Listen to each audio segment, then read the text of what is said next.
The boardroom fell dead silent as Ethan Cole stepped to the podium, his fingers hovering over a laptop keyboard. Victor Lang's smug grin faltered. In 30 seconds, the man the tech world had laughed at for 3 years was about to prove that the billion-dollar empire towering over him had been built on a lie. His lie.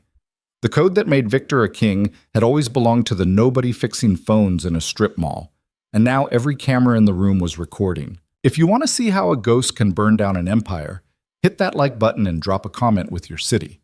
Let me know how far this story travels. Ethan Cole had learned to keep his head down.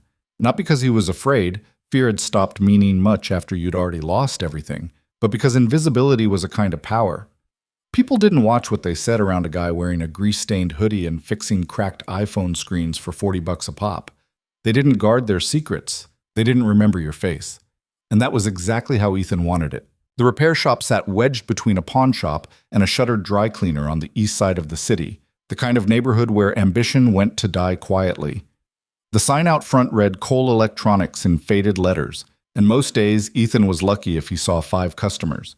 Enough to keep the lights on, enough to feed Noah, enough to stay off the radar. He was crouched behind the counter, soldering a connection on a busted tablet, when the bell above the door chimed. He didn't look up right away. The solder needed another 3 seconds or the joint would crack. "Be right with you," he said. "Take your time." The voice was crisp, controlled, the kind of voice that belonged to someone used to being listened to. Ethan finished the connection, set down the iron, and finally glanced up. The woman standing in the doorway didn't belong here. That much was obvious. She wore a charcoal blazer that probably cost more than his rent, her dark hair pulled back in a way that looked effortless but wasn't. She had the posture of someone who walked into rooms and expected them to rearrange themselves around her. Ethan wiped his hands on a rag. "What can I do for you?" She held up a phone. The screen was spiderwebbed, one corner completely shattered. "I need this fixed, today, if possible." "Depends on the model." She stepped forward and set it on the counter. Ethan picked it up, turned it over. High-end, expensive. The kind of phone people didn't bring to a place like this unless they were desperate or trying not to be seen. "Screen replacement will take about an hour," he said. $60. She didn't blink. "That's fine." Most people asked if he could do it cheaper. She didn't. She also didn't leave. She stood there scanning the shop, the half-empty shelves, the flickering fluorescent light, the stack of disassembled laptops in the corner. "You run this place alone?" she asked. "Mostly." "Business slow?" Ethan met her eyes. They were sharp, measuring. He'd seen that look before, back when he used to stand in rooms like the ones she probably came from. "Slow enough," he said. She nodded but didn't elaborate. Just pulled out a business card and slid it across the counter. Ethan glanced down. Olivia Grant, CEO, Grant Industries. He didn't react, didn't let anything show on his face, but his mind kicked into a different gear. Grant Industries. Major player in enterprise software. They'd acquired 2 competitors in the last 18 months, pushed hard into AI infrastructure. He'd been tracking them peripherally for the last year, not because he cared, but because Victor Lang had been circling them like a shark. "I'll have it ready in an hour," Ethan said, setting the card aside. "Good." Olivia Grant didn't smile, but something in her expression softened slightly. "You look familiar. Have we met before?" Ethan's pulse didn't spike. He'd trained himself past that a long time ago. "Doubt it," he said. "I don't get out much." She studied him for another moment, then nodded. "I'll be back at 4. She left without another word, and the bell chimed again as the door swung shut. Ethan stood there for a moment, staring at the card on the counter. Then he shoved it in a drawer and got to work. The phone screen replacement was routine. Ethan had done hundreds of them. His hands moved on autopilot, prying off the damaged glass, disconnecting the digitizer cable, fitting the new screen into place. But his mind was elsewhere. Olivia Grant showing up at his shop wasn't random. People like her didn't wander into places like this by accident, which meant either she knew who he was or someone had sent her. Either option was dangerous. Ethan had spent 3 years building a wall between his old life and his new one. He changed his phone number, avoided social media, turned down every interview request. The few people who still remembered the Lang Cole scandal assumed he disappeared completely, moved to another state, maybe another country. That was fine with him, but walls only worked if nobody looked too hard. He finished the repair, wiped down the phone, and set it on the counter. Then he pulled out his own phone and opened a browser. A quick search brought up Olivia Grant's profile. Stanford MBA, former VP at a Fortune 500 before launching Grant Industries 6 years ago. The company had grown fast, aggressive acquisitions funded by venture capital, and a few well-timed partnerships. She had a reputation for being sharp, calculating, and ruthless when she needed to be. The kind of person who didn't do anything without a reason. Ethan closed the browser and checked the time. 3:15. He had 45 minutes before she came back. He locked the front door, flipped the sign to closed, and walked to the back room. The storage area was cramped and dusty, filled with broken monitors, old hard drives, and boxes of spare parts. But in the corner, behind a stack of empty boxes, was a metal filing cabinet. Ethan unlocked the bottom drawer and pulled out a laptop. It was an older model, nothing fancy, but it was air-gapped, never connected to the internet, never synced to the cloud. Everything on it existed in isolation. He powered it on and entered the password. The screen loaded and a command line interface appeared. No desktop, no icons, just text. Ethan typed a command, and a directory tree unfolded. Thousands of files, organized into folders with names like core_architecture, neural_pathways, training_datasets. This was the rebuild. The system he'd been working on for 2 years, piece by piece, line by line. It wasn't the same as what he'd built at Lang Cole. That system was gone, locked behind patents and NDAs and a legal settlement that forbade him from even talking about it. But the logic underneath, the architecture, the elegance of the original design, that was still his, and nobody could take that away. Ethan scrolled through the files, checking progress markers. The core framework was done. The neural pathways were functional. The training datasets were incomplete, but that was expected. Those required access to resources he didn't have. Not yet. He closed the laptop, locked it back in the drawer, and returned to the front of the shop. At 4 o'clock, the bell chimed. Olivia Grant stepped inside, glanced at the counter, and picked up her phone. She powered it on, scrolled through a few apps, tested the touch response. "Clean work," she said. "Thanks." She pulled out her wallet, but instead of cash, she handed him another card. "I'm hosting a small dinner tomorrow night, invite only. Tech founders, a few investors. I'd like you to come." Ethan stared at the card. "I'm not a founder." "You were. That was a long time ago." "Maybe." Olivia's gaze didn't waver. "But I've been doing some reading since I walked in here. Your name used to mean something, and I don't think people just stop being who they are because the world tells them to." Ethan didn't respond. 7 o'clock, she said. "The address is on the card. Wear something clean." She left before he could say no. Ethan stood there, holding the card, feeling something unfamiliar stir in his chest. It felt like possibility, and that scared him more than anything. That evening, Ethan picked up Noah from daycare. The building was a converted house on the edge of a residential neighborhood run by a woman named Mrs. Chen, who'd been watching Noah since he was 6 months old. She charged less than the corporate centers and didn't ask questions about Ethan's schedule. Noah was in the play area, stacking blocks with 2 other toddlers. When he saw Ethan, his face lit up. "Dada!" Ethan crouched down and Noah ran into his arms, nearly knocking over the block tower. Ethan caught him, lifted him up. "Hey, buddy, you have a good day?" Noah nodded enthusiastically. "We made pictures." "Yeah? Can I see?" Mrs. Chen handed Ethan a piece of construction paper covered in crayon scribbles. It might have been a dog or a house, hard to say. "That's amazing," Ethan said. "We'll put it on the fridge." He thanked Mrs. Chen, buckled Noah into the car seat, and drove home. The apartment was small, 1 bedroom, a cramped kitchen, a living room that doubled as Ethan's workspace, but it was clean, and it was theirs. Ethan had learned to be grateful for that. He made dinner, pasta with marinara sauce, Noah's favorite, and they ate together at the kitchen table. Noah talked about his day in the scattered, half-formed way toddlers do, jumping from topic to topic without warning.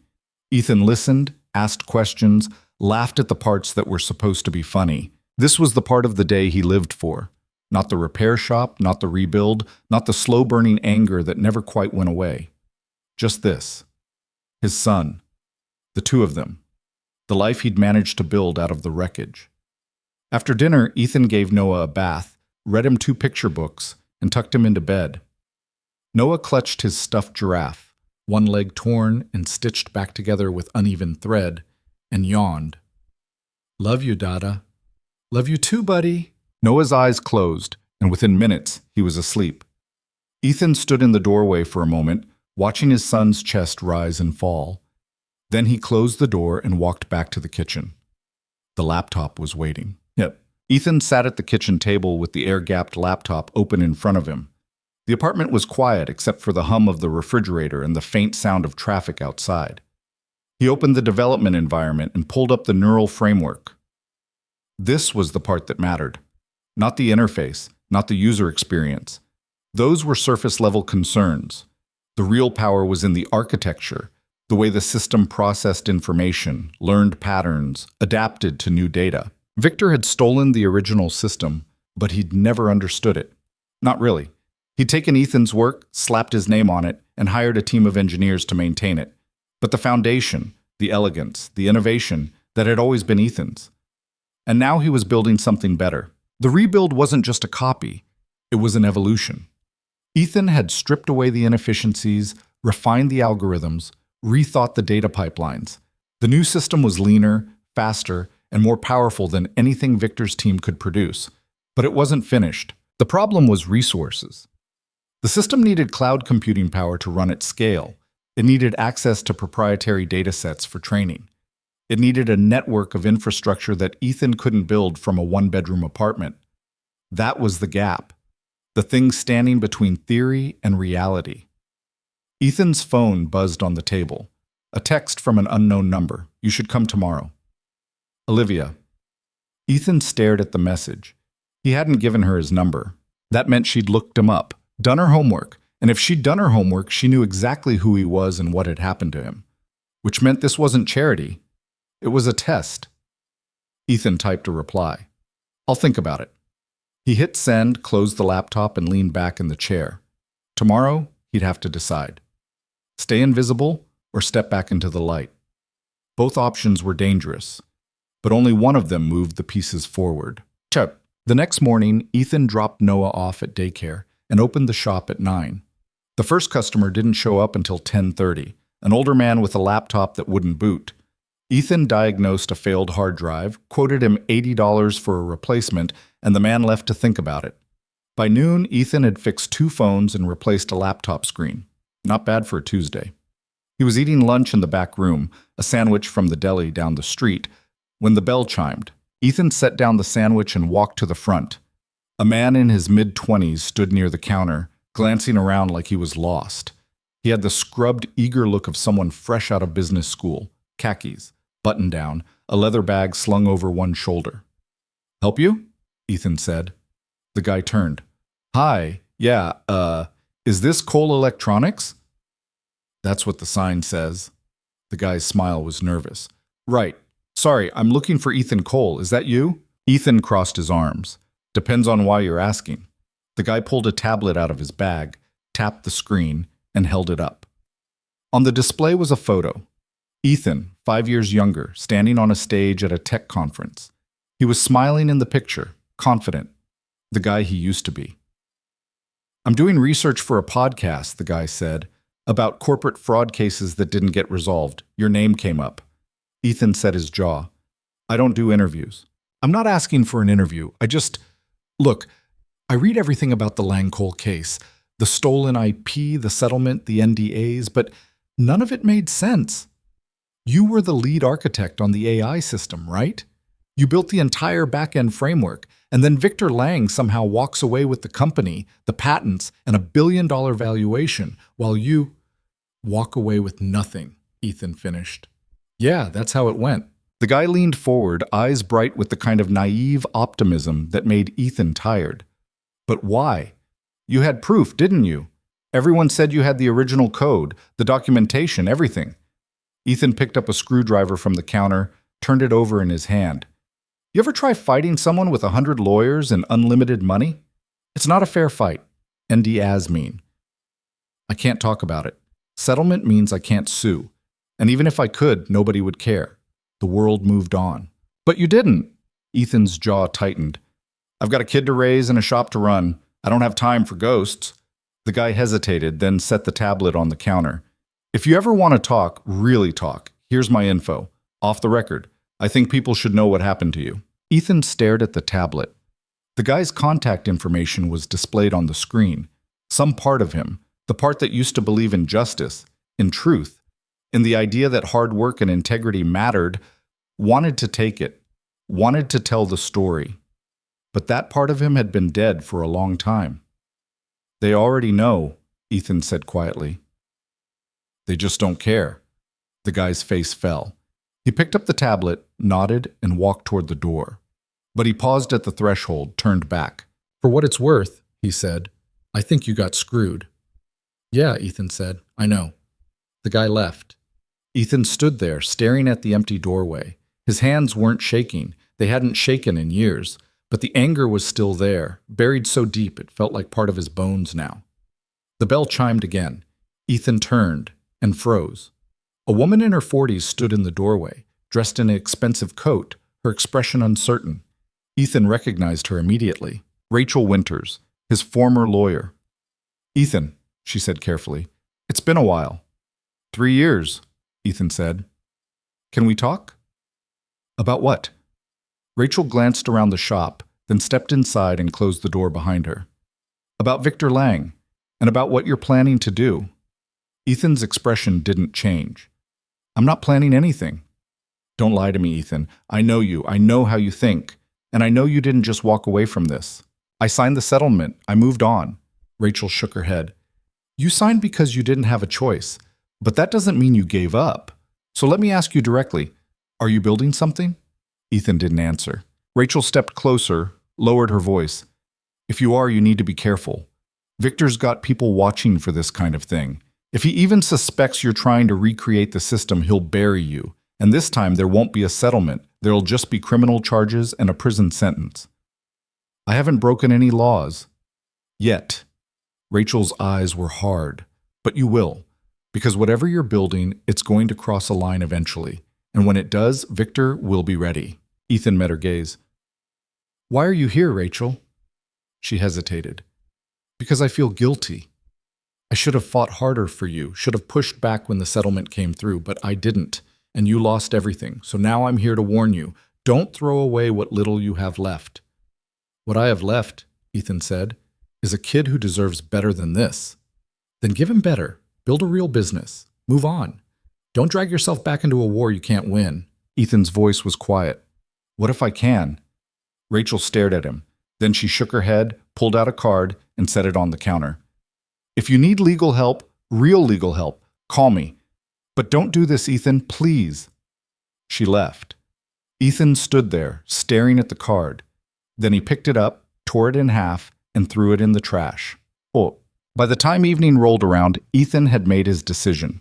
He closed the shop early, went home, showered, and pulled out the suit he'd bought from a thrift store 2 years ago. It didn't fit perfectly. The sleeves were a little short, the shoulders a little tight, but it was clean and pressed. He called Mrs. Chen and asked if she could watch Noah for a few extra hours. She agreed without asking questions. At 6:30, Ethan stood in front of the mirror adjusting his tie. He looked like a stranger. Not the guy who fixed phones. Not the guy who changed diapers and read bedtime stories. Someone else. Someone from before. He grabbed his keys and left.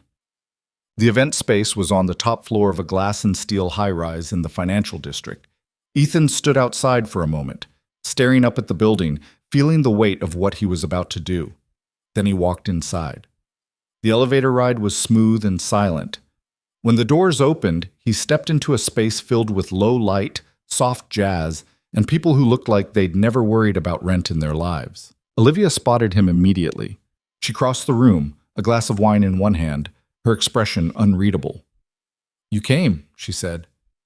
You didn't give me much choice. She smiled, an actual smile this time. Good instincts. She led him through the room, making introductions. Ethan shook hands with founders, investors, a journalist from a tech magazine. He kept his answers short, his expression neutral. Most of them didn't recognize him. A few did, but they were polite enough not to say anything.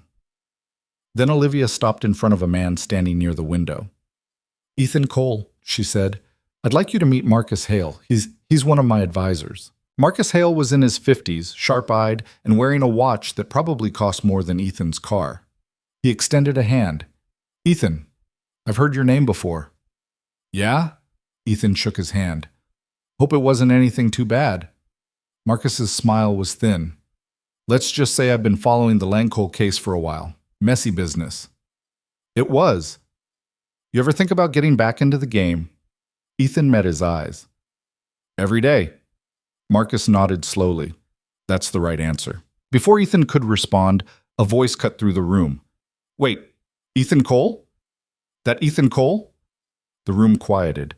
Ethan turned. And there, standing near the bar with a drink in hand and a smirk on his face, was Victor Lang. Victor looked exactly the same as he had 3 years ago. Slicked back hair, tailored suit, the kind of confidence that came from never losing. He crossed the room slowly, deliberately, his eyes locked on Ethan. "I'll be damned," Victor said. "I didn't think you'd have the guts to show up at something like this." Ethan didn't move. "I didn't know you'd be here. I go wherever the money is." Victor glanced at Olivia, his smile widening. "Ms. Grant, you really should be more careful about who you invite. Ethan here has a bit of a reputation. Couldn't handle the pressure, made some bad decisions, tried to blame me for his failures. Classic burnout story." Olivia's expression didn't change. "That's not how I heard it."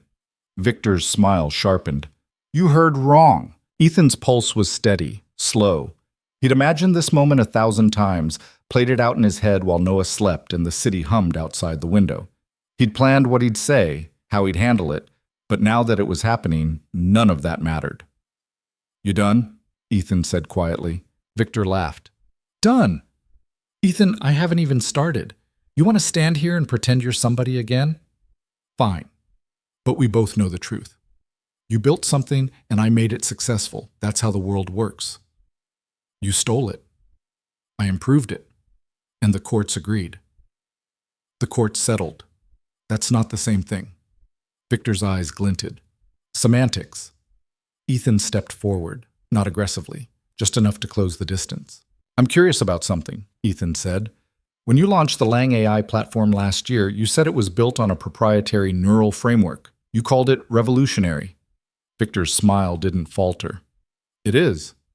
Where'd you get the architecture?" "I designed it." "No," Ethan said. "You didn't." The room was silent now. Everyone was watching. Victor's jaw tightened. "You need to be careful, Ethan. Slander's still a crime." "So's theft." Olivia stepped between them, her voice calm but firm. "Gentlemen, let's keep this civil." Victor straightened his jacket, his expression smoothing back into practiced charm.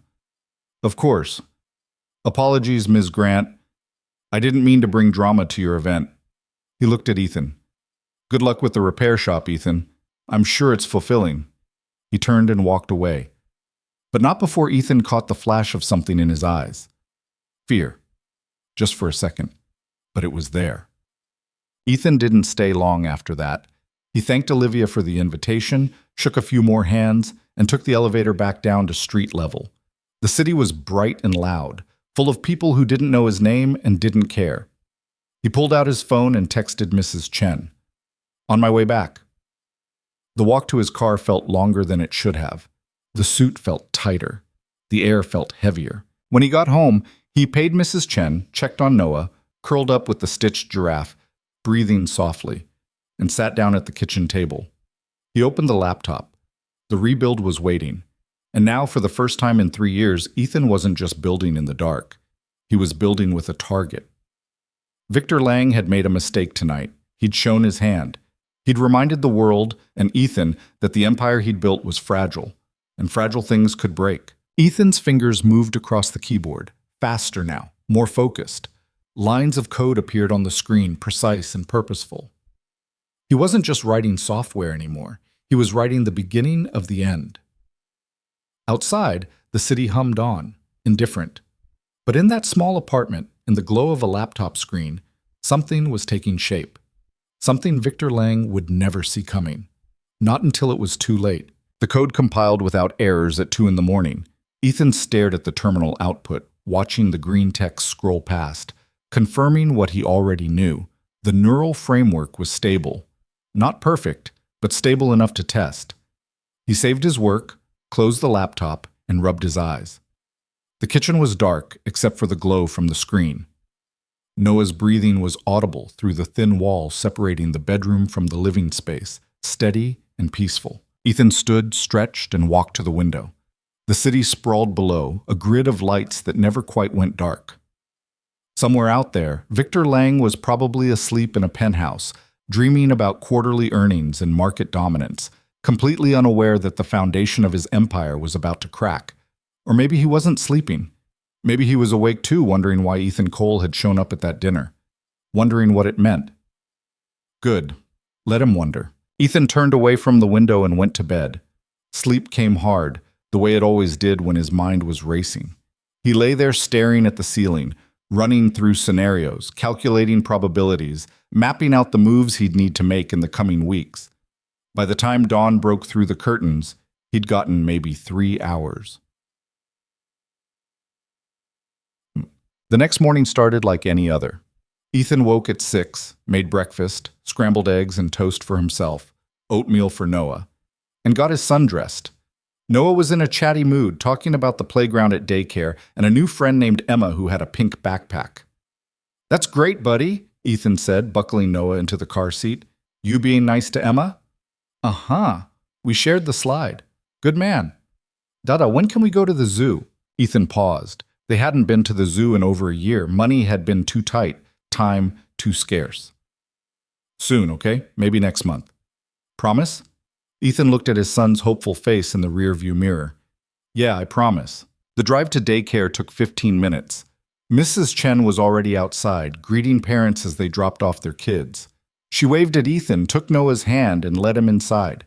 Noah waved goodbye, already distracted by the other children running toward the play structure. Ethan sat in the car for a moment, watching through the window.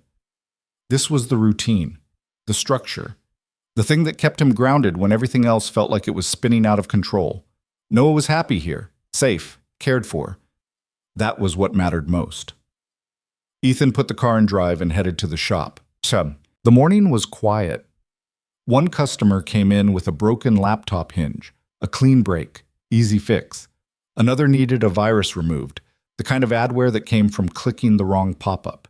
Ethan cleaned it out in 20 minutes, charged $40, and sent the customer on their way.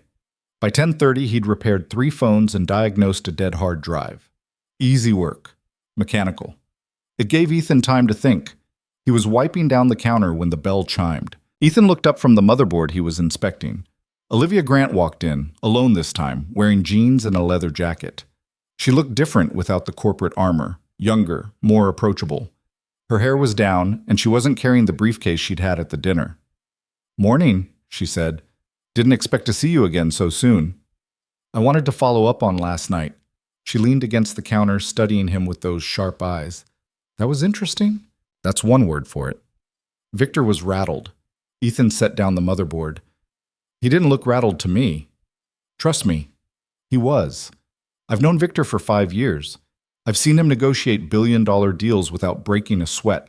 Last night, you got under his skin." "Yeah? And what does that mean for you?" Olivia's expression didn't change. "It means I want to know what you're working on."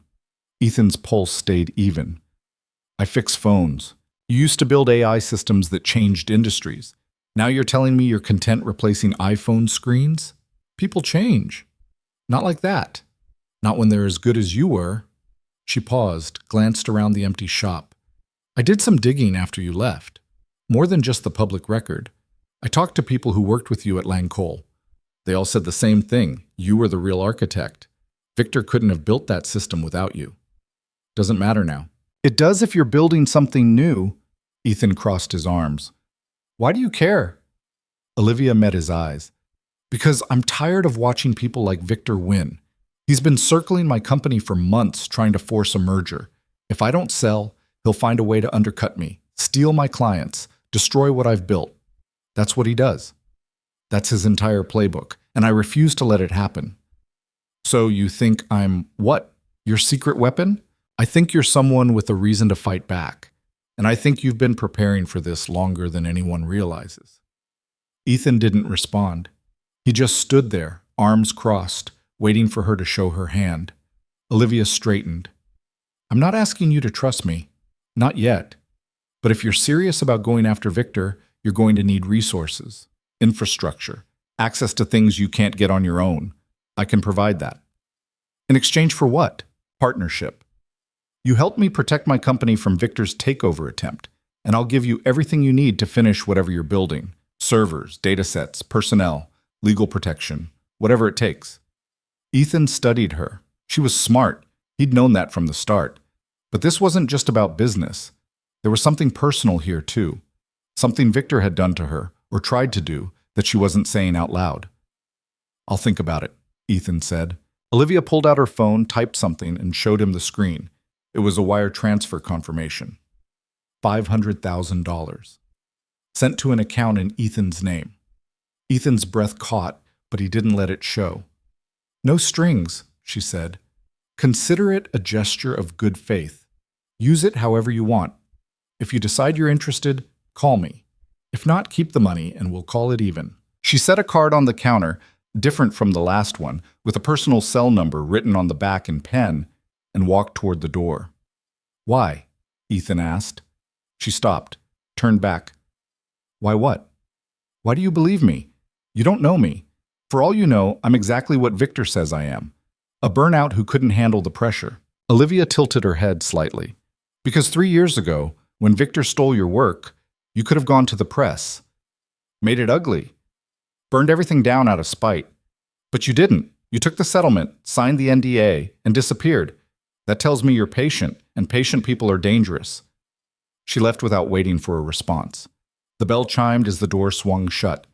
Ethan stood there, staring at the phone screen, at the number with 6 digits. $500,000. Enough to finish the rebuild. Enough to rent server space, license datasets, hire help if he needed it. Enough to be dangerous. He picked up the card, turned it over in his hand, then slid it into his pocket. Then he flipped the sign on the door to closed and went to the back room. Oh, the filing cabinet was still locked. Ethan opened it, pulled out the air-gapped laptop, and powered it on.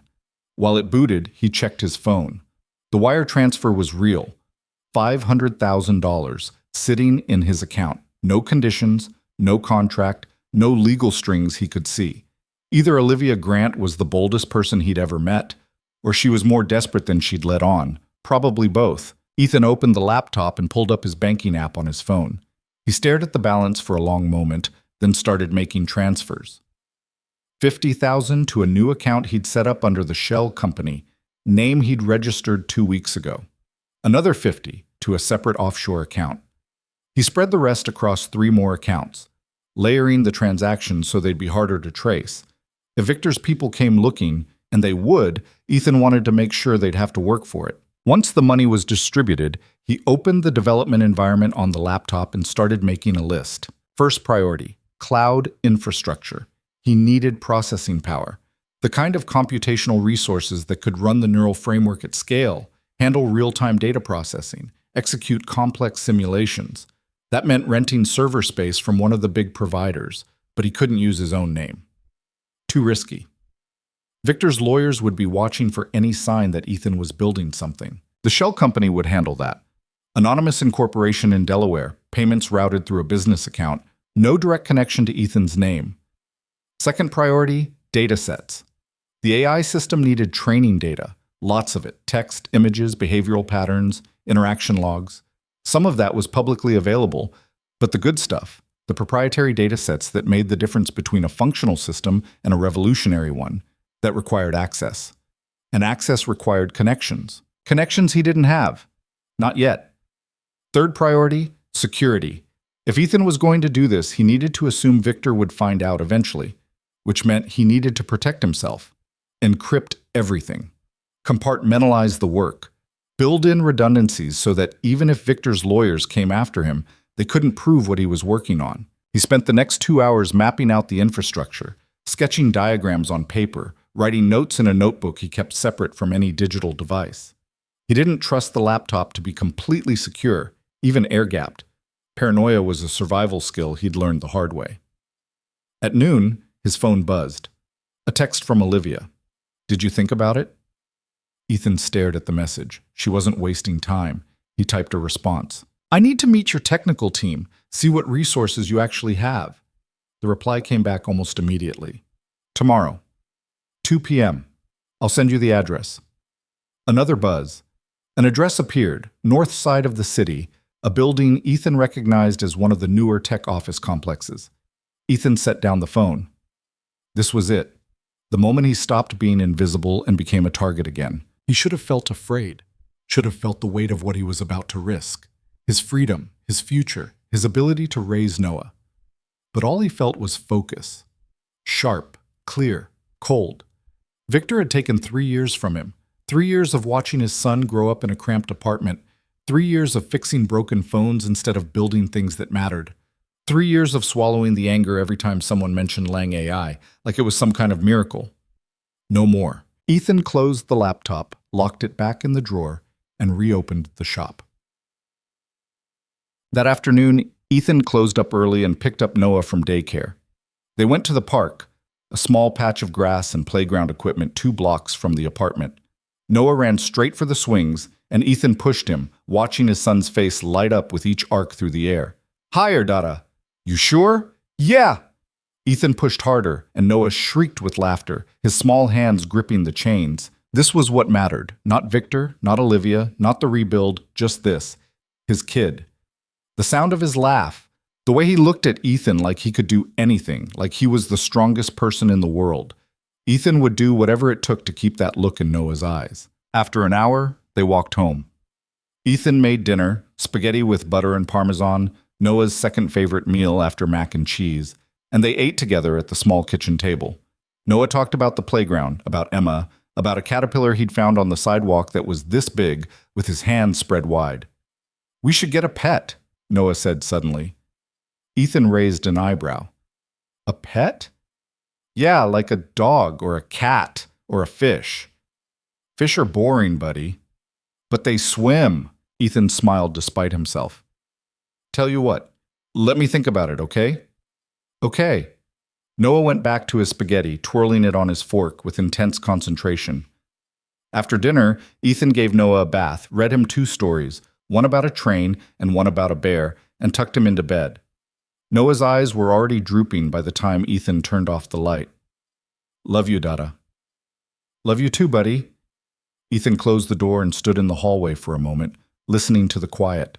Then he walked to the kitchen and pulled out the laptop. The wire transfer had cleared completely now. Ethan opened his banking app and confirmed the money was distributed across the accounts he'd set up. $500,000 split into pieces, harder to track. He opened the laptop and started working. First, he set up the server infrastructure, rented processing power from 3 different cloud providers, routing payments through the shell company using fake contact information and VPN connections to mask his location. It took 90 minutes and cost him $30,000 up front, but when he was done, he had access to more computational power than he'd ever had before. Next, he started migrating the core framework. He couldn't move everything. That would be too risky, but he could upload the essential components, the neural architecture, the training algorithms, the data pipelines. The upload took 3 hours. Ethan watched the progress bar creep forward, sipping cold coffee, occasionally glancing at the closed bedroom door to make sure Noah was still asleep. At 1 in the morning, the upload completed. Ethan ran a test simulation. The system booted. Neural pathways activated. Data flowed through the framework, processing in real time. The simulation ran for 60 seconds, analyzing a sample dataset, generating predictions, adapting to new patterns. No errors, no crashes. Ethan leaned back in his chair, exhaled slowly. It was working. Not finished. There were still gaps, still optimizations needed, still weeks of testing ahead, but it was functional. And with Olivia's resources, with access to real infrastructure and professional help, he could accelerate development, cut months off the timeline. His phone buzzed. Another text from an unknown number. "We need to talk." Rachel Ethan frowned. His former lawyer. The one who'd shown up at the shop days ago, warning him to stop before he destroyed himself. He typed a response. About what? The reply came fast. Victor knows you were at Olivia's event. He's asking questions. Be careful. Ethan set down the phone. Of course Victor was asking questions. He'd be an idiot not to. But knowing was different from proving. And Ethan had been careful. Everything he'd built was protected, compartmentalized, encrypted. Even if Victor's people came looking, they wouldn't find anything that could hold up in court. Victor could ask all the questions he wanted. He wouldn't find anything. Not yet. Ethan closed the laptop and went to bed. This time sleep came easier.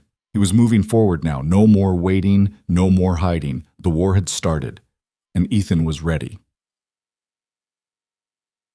The next afternoon, Ethan drove to the address Olivia had sent him. It was a sleek office building on the north side of the city, all glass and steel, the kind of place that screamed success. The lobby had marble floors and a fountain, and a receptionist in a press suit who directed him to the 5th floor. Olivia was waiting when the elevator doors opened. She looked like herself again, back in the blazer, hair pulled back, all business. Thanks for coming, she said. Thanks for the money. She smiled slightly. Let's call it an investment. She led him down a hallway lined with conference rooms and private offices. Through the glass walls, Ethan could see people working, typing on laptops, talking on phones, gesturing at whiteboards covered in diagrams. How big is your team? Ethan asked. 35 people, mostly engineers and product managers. We've got a few data scientists, but we're light on AI expertise. That's part of why I need you. She opened a door at the end of the hall, and they stepped into a large open workspace. Rows of desks, multiple monitors at each station, whiteboards covered in equations and system diagrams. A dozen people were scattered throughout the room, some typing, some talking in small groups, one woman standing at a whiteboard explaining something to 2 others. One of them looked up, a woman in her early 30s with short dark hair and black-framed glasses. She walked over, wiping marker ink off her hands. Ethan, this is Dr. Sarah Kim. She runs our R&D division. Sarah extended a hand. I've read about your work. The Langkol system was impressive. The neural architecture you designed was years ahead of anything else on the market. Thanks. Olivia says you're building something new. Ethan glanced at Olivia. She nodded slightly, giving him permission to talk. I'm working on a neural framework, Ethan said carefully. Similar architecture to what I built before, but optimized. More efficient data processing, faster learning curves, better adaptability to new inputs. Sarah's eyes lit up behind her glasses. Can I see the specs? Not yet. I need to know what kind of infrastructure you're working with first. No offense, but I'm not showing my work until I know what I'm dealing with. Sarah smiled. Smart. Come on, I'll show you. She led them to the back of the room through another door that required a key card. Inside was a server room, smaller than Ethan expected, but well-maintained. Racks of machines hummed quietly, LEDs blinking in rhythmic patterns. The air was cool, filtered, the kind of environment expensive hardware needed. Sarah pulled up a terminal and showed Ethan the system specs. It was impressive. Not cutting edge. No quantum computing or anything experimental, but solid. Enough processing power to run mid-scale AI models. Enough storage for significant datasets, redundant backups, proper security protocols. More than Ethan had access to on his own, even with the cloud infrastructure he'd rented. This is good, Ethan said, scanning the specifications. But if I'm going to integrate my framework with your systems, I'll need admin access, full control over the environment. Sarah hesitated. That's a big ask. I know, but I can't work blind. If something breaks, if there's a conflict, if the system crashes under load, I need to be able to fix it immediately. I can't wait for approvals or go through IT protocols. Olivia stepped in. Give him access. Sandbox environment first, isolated from production systems. If it works, we'll expand from there. Sarah nodded slowly. Okay, I'll set up the credentials, but if you break anything, I won't, Ethan said. Sarah didn't look entirely convinced, but she didn't argue. They spent the next hour touring the facility. Ethan talked to engineers, asked questions about their current projects, got a sense of what the team was working on. Most of it was enterprise software, boring but profitable. Customer relationship management tools, data analytics platforms, workflow automation systems. Nothing revolutionary, nothing that would threaten Victor's market position. But Ethan wasn't here to build something boring. He was here to build a weapon. That evening, after picking up Noah and putting him to bed, Ethan sat at the kitchen table and started the real work. He opened the laptop and began transferring files to Grant Industries' servers. Carefully, methodically, one encrypted package at a time. He couldn't move everything. That would be too risky. But he could migrate the core framework, the pieces that needed serious computational power to test and refine. The transfer took hours. Ethan worked slowly, verifying each upload, double-checking encryption keys, making sure nothing was traceable back to his personal systems. By 3 in the morning, the migration was complete. Ethan logged into Grant Industries' server environment and ran a test simulation. The system booted. Neural pathways activated. Data flowed through the framework, processing in real time. The simulation ran through a complex pattern recognition task, analyzing thousands of data points, generating predictions, adjusting parameters on the fly. No errors, no crashes. The system was stable. Ethan leaned back in his chair, closed his eyes for a moment. It was working. Not finished. There were still gaps, still optimizations needed, still weeks of testing ahead, but it was functional. And with Grant Industries' resources, he could accelerate everything, cut months off the timeline. His phone buzzed on the table. Another text from Rachel. Victor knows you were at Olivia's event. He's asking questions. Be careful. Ethan stared at the message, then set the phone down without replying. Let Victor ask questions. Let him wonder. Let him lose sleep trying to figure out what Ethan was planning, because by the time Victor figured it out, it would be too late. The next week fell into a rhythm. Ethan spent mornings at the shop, enough to maintain the appearance of normalcy, and afternoons at Grant Industries working with Sarah's team. Evenings were for Noah. Nights were for the rebuild. Sarah Kim turned out to be sharper than Ethan had expected. She asked good questions, caught inefficiencies in his code, suggested optimizations he hadn't considered. They worked well together. No ego, no territorial behavior, just two engineers trying to solve hard problems. One afternoon, Sarah leaned back in her chair and studied the code on her monitor. This architecture, she said slowly, it's similar to the Lang AI platform, but there's something different. The way you're handling recursive learning loops, that's not in any of the documentation Victor's company published. Because Victor didn't build it, Ethan said quietly. I did. Sarah turned to look at him. So you really are going after him. I'm finishing what I started. There's a difference. Not to Victor, there isn't. He's going to come after you the second he figures out what you're doing. Ethan didn't respond. Sarah pushed her glasses up. For what it's worth, I think you should do it. I worked at a company Victor acquired 3 years ago. He came in, gutted the entire team, took our best ideas, and sold off the rest for parts. Half my colleagues ended up unemployed. The other half ended up working for him at half their previous salary. So yeah, if you can take him down, I'll help however I can. Thanks, Ethan said. They went back to work. Olivia stayed mostly hands-off, checking in once a day, but otherwise letting Ethan work without interference. She seemed to understand that he needed space, needed autonomy, needed to feel like he was in control of what he was building.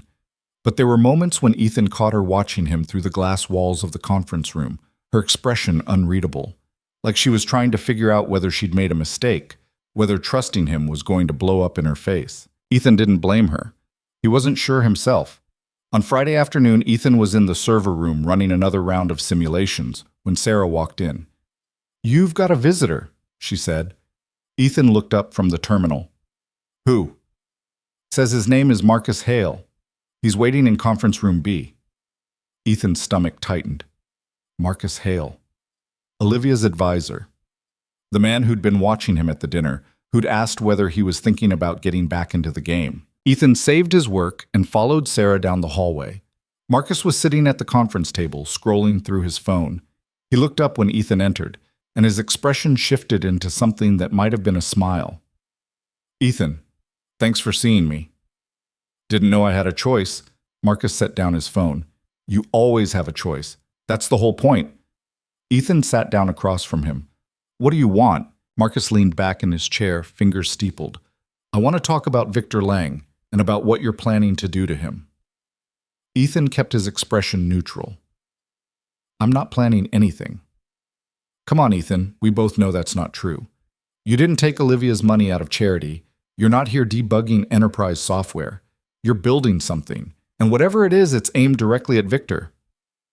Ethan didn't respond. Marcus leaned forward. Here's what I know. 3 years ago, Victor stole your work. He built an empire on your code, your architecture, your ideas. The courts let him get away with it because he had better lawyers and deeper pockets. You got nothing except a settlement that barely covered your legal fees and an NDA that keeps you silent. And now you're here, working with Olivia, using her resources to rebuild what Victor took from you. You got a point? My point, Marcus said, is that I want to help you. Ethan raised an eyebrow. Why? Because I hate Victor Lang. Not for the same reasons you do, but the outcome's the same. 10 years ago, Victor and I were partners. We built a startup together, mobile advertising platform, first to market with real-time bidding technology. When it came time to go public, he forced me out, diluted my shares, rewrote the cap table, brought in new investors who sided with him. I walked away with almost nothing, 5% of what I should have gotten. Sound familiar? Ethan's jaw tightened. Yeah, it does. So here's my offer. I've got connections Victor doesn't know about, people who owe me favors. I can get you access to data sets, proprietary research, insider information on Victor's operations, things you can't get on your own, no matter how good you are. In exchange for what? A seat at the table when this is over. I don't need money, I've got plenty. But I want to watch Victor fall, and I want to be part of making it happen. Ethan studied him. Marcus's expression was calm, almost relaxed, but there was something hard in his eyes. Something that had been there a long time, waiting. How do I know you're not working for him? Ethan asked. This could be a setup. You feed me information, I use it, and suddenly Victor's lawyers have everything they need to bury me for good. Marcus didn't flinch. Fair question. Here's my answer. If I wanted to set you up, I wouldn't need to offer you anything.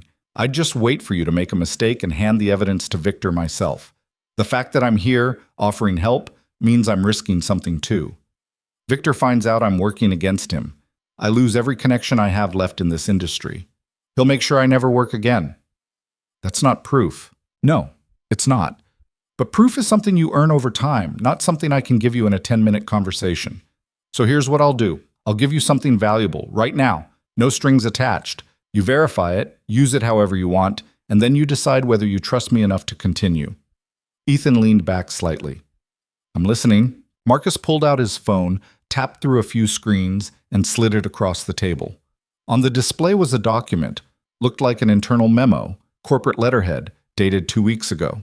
That's from Victor's company? Marcus said. Internal strategy document. Victor's planning a major product launch in 6 months. New AI platform. He's calling it the Lang Neural Engine. Supposed to be revolutionary. Faster processing speeds, better accuracy, real-time adaptation to user behavior. Ring any bells? Ethan's pulse quickened, but he kept his face neutral. He's iterating on my original architecture. Not just iterating. He's trying to push it to the next level. But here's the thing. His team can't get it to work. They've been stuck for 3 months. The system keeps crashing under heavy load, and they can't figure out why. They've brought in outside consultants, thrown millions at the problem. Nothing's working, because they don't understand the underlying logic, Ethan said quietly. They're just copying what I built 3 years ago without understanding how the pieces fit together, without understanding why I made the design choices I made. Exactly. So Victor's desperate. He's pushed the launch date back twice already. If he doesn't fix it before the announcement, his entire company is going to take a massive credibility hit. Investors will panic, stock price will tank, competitors will move in. Ethan stared at the document on Marcus's phone. This was leverage. Real, actionable leverage.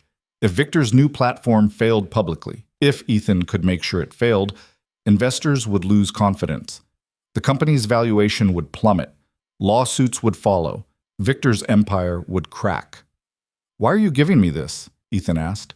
Because I want you to succeed, and because I want you to trust me enough to let me help. Take it, verify it, see if it matches up with anything you can find independently, and then call me when you're ready to talk seriously about taking Victor down. Ethan picked up Marcus's phone, took a photo of the document with his own device, and slid it back across the table. I'll verify this, Ethan said. If it checks out, we'll talk again. Marcus stood, pulled a business card from his wallet, and set it on the table. My personal number, direct line. Call me when you're ready. He left without another word. Ethan sat there alone, staring at the photo on his phone. If this was real, if Victor really was struggling with his new platform, hemorrhaging money trying to fix a problem his team didn't understand, then Ethan had an opening, a vulnerability, a way to strike while Victor was exposed. But it was also a risk. If Marcus was playing him, if this was a trap, then taking the bait could destroy everything Ethan had built. He pocketed his phone and stood up. He'd verify the information, cross-reference it with public data, look for patterns, see if Marcus's story held up. And then he'd decide. That night after Noah was asleep, Ethan spent 4 hours digging into Victor's company. He pulled up financial reports, quarterly earnings calls, press releases, investor presentations. He looked for delays, missed deadlines, vague language about future product timelines. And he found it. Victor's company had postponed 2 major product announcements in the last quarter. Their most recent earnings call had been notably vague about AI development timelines, with Victor deflecting questions from analysts about the neural engine launch date. And a tech journalist had published a speculative piece 3 weeks ago suggesting that Victor's AI division was facing unexpected technical challenges. It wasn't proof, but it was consistent with everything Marcus had told him. The information checked out. Ethan closed the laptop and sat back in his chair. He was standing at a crossroads. He could play it safe, keep his head down, work on the rebuild at his own pace, wait for the perfect moment that might never come. Or he could take the risk, partner with Marcus, use the insider information, accelerate the timeline, and strike while Victor was vulnerable. The safe choice was smarter, less exposure, less danger. But Ethan hadn't come this far by playing it safe. He pulled out his phone and texted Marcus. I verified your information. It checks out. Let's talk. The reply came within 30 seconds. Tomorrow, 10 a.m. I'll send you an address. Come alone. Ethan set down the phone and stared at the dark kitchen. Tomorrow, everything would change. Tomorrow, he'd stop being careful and start being dangerous. And Victor Lang would never see it coming. The address Marcus sent was for a coffee shop in a neighborhood Ethan didn't know well, one of those places with exposed brick and mismatched furniture, where freelancers sat with laptops and nobody paid attention to anyone else. Perfect for a conversation you didn't want overheard. Ethan arrived 10 minutes early. He ordered black coffee and took a table in the back corner where he could see the door. Old habits. The kind of paranoia that had kept him alive, professionally speaking, through the Lang-Cole collapse. Marcus walked in at exactly 10. He spotted Ethan immediately, ordered something complicated at the counter, and joined him at the table. You came alone, Marcus said, settling into his chair. You told me to. Most people don't listen. Marcus took a sip of his drink, some kind of latte with foam art. So, you verified the information. I did. And? It lines up. Victor's struggling. His team can't fix the neural engine, and he's running out of time. Marcus nodded slowly, which means he's vulnerable. Probably the most vulnerable he's been since he stole your work 3 years ago. Ethan leaned back. What exactly are you proposing? Simple. We accelerate your timeline. Instead of spending months perfecting your system in isolation, we use what you've already built to expose Victor's weakness. We prove that his neural engine is fundamentally broken, and we do it publicly, in a way he can't spin or hide from. How? Marcus pulled out his phone and opened a document. 4 months from now, there's the Global Tech Summit in San Francisco. 20,000 attendees, every major player in the industry, full media coverage. Victor's scheduled to give the keynote. He's planning to announce the neural engine there, live demonstration, the whole production. You want me to crash his keynote? I want you to be ready to demonstrate that your system works better than his, not in some back room, not in a white paper nobody reads, in front of everyone who matters. Ethan felt something cold settle in his chest. That's aggressive. That's the only way this works. Victor didn't just steal your code, Ethan. He stole your reputation. He made the world believe he was the genius and you were the failure. The only way to take that back is to prove it where everyone can see. And if I'm not ready in 4 months, then we wait. But if Victor launches first and it works, even partially, you lose your window. He'll have market dominance, investor confidence, legal protection. Everything you're trying to build becomes a footnote. Ethan stared at his coffee. 4 months. 16 weeks. It was possible, but barely. He'd need everything to go right. No setbacks, no technical failures, no distractions. I'd need resources, Ethan said. More than what Olivia's given me. That's why I'm here. I can get you access to proprietary datasets from 3 companies Victor doesn't know I'm connected to. Training data that'll cut your development time in half. I can also get you eyes inside Victor's operation, someone on his team who's tired of watching him take credit for other people's work. A mole. A collaborator. Someone who believes in what you're doing. Ethan studied Marcus's face. The man was calm, composed, but there was something underneath, an intensity that suggested this wasn't just about business. This was personal for him too. If I do this, Ethan said slowly, and it goes wrong, I don't just lose the system. I lose my son. Victor will bury me so deep I'll never see daylight again. I know. So why should I trust you? Marcus set down his cup. Because 3 years ago, I watched you walk away from Lang Cole with nothing. You could have gone to the press, leaked the code, burned everything down out of spite. But you didn't. You signed the NDA, took the settlement, and disappeared. You know why that impressed me? Ethan didn't answer. Because it meant you were thinking long term. You were patient, and patient people don't make stupid mistakes. Marcus leaned forward. I'm not asking you to trust me because I'm a good person. I'm asking you to trust me because we want the same thing, and I have resources you need. That's the deal. Nothing more. Ethan looked at him for a long moment. Then he extended his hand. 4 months, Ethan said. But if anything you give me turns out to be a setup, I disappear, and you never hear from me again. Marcus shook his hand. Fair enough. They talked for another hour, working through logistics, timelines, contingency plans. Marcus had connections Ethan couldn't have imagined. People at companies Victor competed with, investors who'd been burned by Victor's aggressive tactics, engineers who'd left Victor's company bitter and willing to help. By the time Ethan left the coffee shop, he had a clear picture of what the next 4 months would look like. Brutal, exhausting, dangerous, but possible. The datasets arrived 2 days later, not through email or any traceable method, but through a series of encrypted file transfers from servers Marcus controlled. Ethan spent an entire night verifying them, running checks to make sure they weren't corrupted or poisoned with tracking code. They were clean. And they were exactly what he needed. Training data from enterprise systems, user behavior logs from millions of interactions, edge cases that would have taken Ethan years to collect on his own. With this, he could train the neural framework faster, make it more robust, stress test it against scenarios he'd never considered. He integrated the data sets into his system and ran the first training cycle. The improvement was immediate. The system adapted faster, made better predictions, handled edge cases with more sophistication.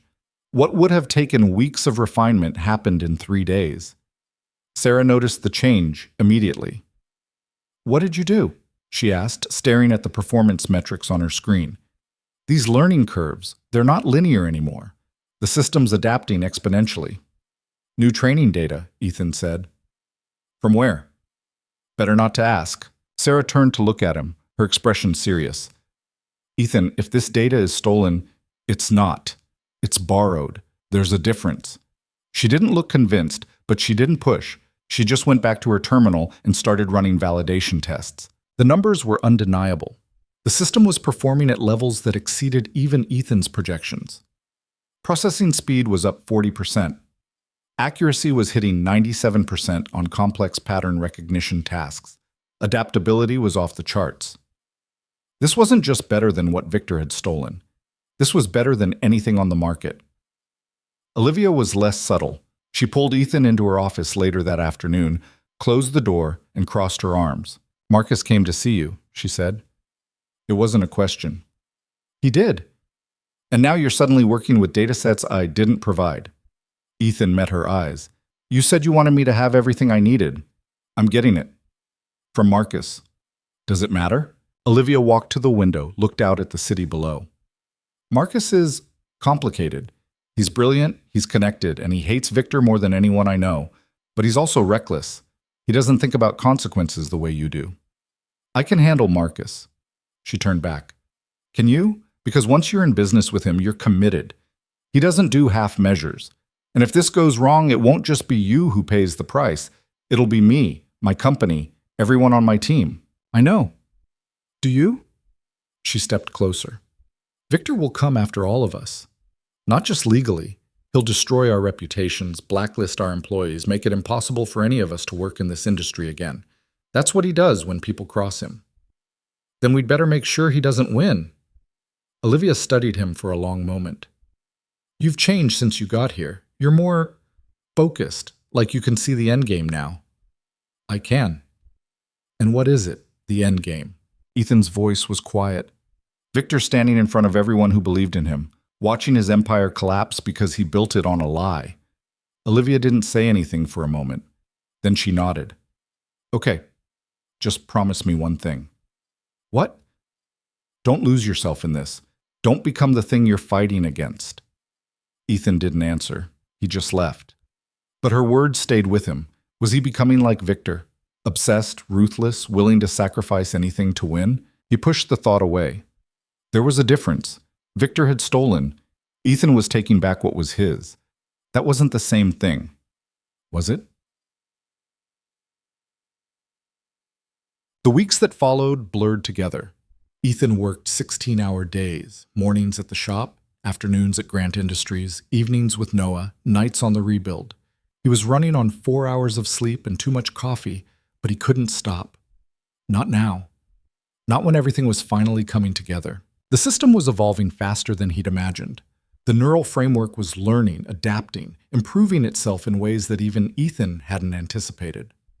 It was starting to resemble the vision he'd had 3 years ago, before Victor, before the lawyers, before everything fell apart. Sarah's team was invaluable. They caught bugs Ethan missed, optimized algorithms he'd written in exhaustion, stress-tested the system against scenarios he hadn't considered. They were good. Better than good. And they believed in what they were building. One afternoon, Ethan was in the server room running a simulation when one of the junior engineers, a kid named David, couldn't have been more than 25, knocked on the door. Hey, Ethan, can I ask you something? What's up? David hesitated. Is this system... are we building something that's going to compete directly with Lang AI? Ethan turned to face him. Why do you ask? Because some of the architecture, it looks similar. Not identical, but like it's based on the same core principles. And Sarah mentioned you used to work at Lang Cole. I did. So are we? Ethan considered lying. It would be easier, but these people were putting their careers on the line for this project. They deserved the truth. Yeah, Ethan said. We are. David nodded slowly. Good. Because Victor Lang screwed over my roommate 2 years ago. Hired him as a contractor, made him sign an NDA, then took all his work and never paid him. When my roommate complained, Victor threatened to sue him into bankruptcy. That sounds like Victor. So if we're building something that's going to kick his ass, I'm in. All the way. Thanks, Ethan said. David left, and Ethan went back to work, but the conversation stuck with him. He wasn't the only one Victor had hurt. There were dozens, maybe hundreds of people who'd been used and discarded by Victor Lang. People who wanted to see him fall. Ethan wasn't just fighting for himself anymore. He was fighting for all of them. What? One afternoon, Sarah leaned back in her chair and studied the code on her monitor. This architecture, she said. It's similar to the Lang AI platform, but there's something different. The way you're handling recursive learning loops, that's not in any of the documentation Victor's company published. Because Victor didn't build it, Ethan said. I did. Sarah turned to look at him. So you really are going after him. I'm finishing what I started. There's a difference. Not to Victor, there isn't. Ethan didn't respond. Sarah pushed her glasses up. For what it's worth, I think you should do it. I worked at a company Victor acquired 3 years ago. He came in, gutted the team, took our best ideas, and sold off the rest. Half my colleagues ended up unemployed. So yeah, if you can take him down, I'll help however I can. Thanks. They went back to work, but Ethan felt something shift. These people weren't just employees, they were allies, partners in something bigger than any of them had anticipated. 2 weeks later, Sarah pulled Ethan aside after a team meeting. We need to talk about the endgame, she said. What about it? What happens after you expose Victor? After the summit? What's your plan? Ethan leaned against the wall. I haven't thought that far ahead. Bullshit. You've thought about every detail of this. You've planned every move, anticipated every counter move. So what happens after? Ethan was quiet for a moment. I get my name back, I get my reputation back, and Victor loses everything. And then? And then I raise my son without having to explain why his father is a failure. Sarah nodded slowly. That's a good reason, but it's not enough. What do you mean? I mean, if you take down Victor and walk away, someone else will just take his place. Another opportunist who's willing to steal and lie and cheat their way to the top. The system doesn't change. Only the names. So what are you saying? I'm saying if you're going to do this, do it right. Don't just destroy Victor. Build something better, something that actually matters.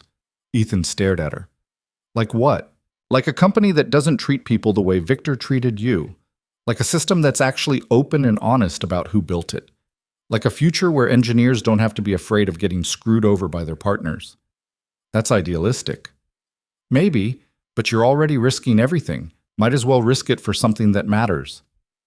Sarah walked away, leaving Ethan standing there, thinking about what she'd said. Maybe she was right. Maybe this wasn't just about revenge. Maybe it was about building something better from the ashes. But first, Victor had to burn. 3 weeks later, Ethan was in the server room running a simulation when Marcus called. I've got someone for you to meet, Marcus said without preamble. Who? Her name is Dr. Jennifer Park. She works in Victor's AI division, lead engineer on the neural engine project. Ethan's pulse quickened. And she's willing to talk? More than talk.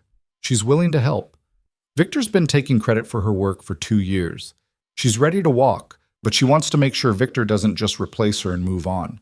She wants to burn the bridge on her way out. When? Tonight, 8 o'clock. I'll send you the address. The line went dead. Ethan stood there for a moment, phone in hand, feeling the weight of what was about to happen. This was the line. Once he crossed it, there was no going back. Meeting with someone from Victor's team, someone with insider access.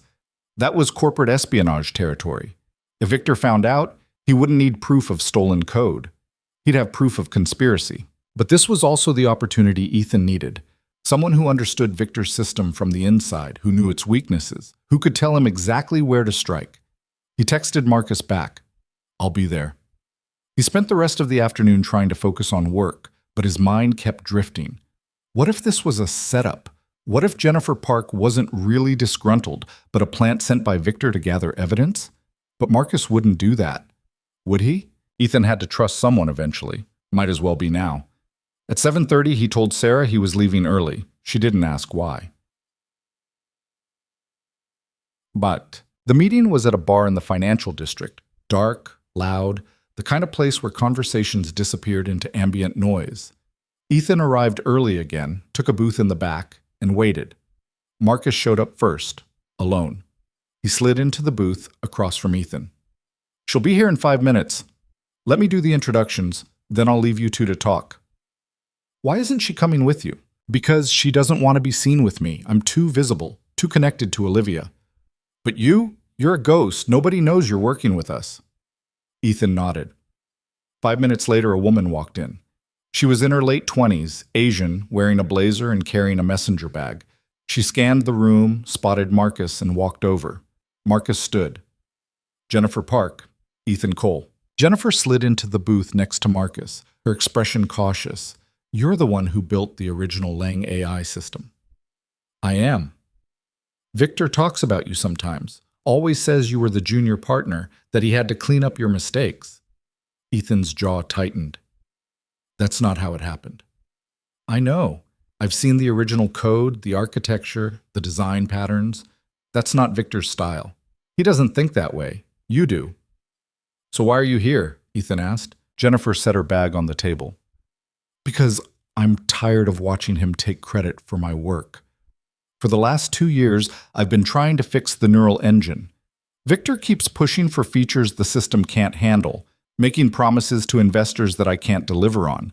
And every time something goes wrong, he blames me, tells me I'm not good enough, that I need to work harder. Sounds like Victor. 3 months ago, I told him the neural engine was fundamentally broken, that we needed to rebuild the core architecture from scratch.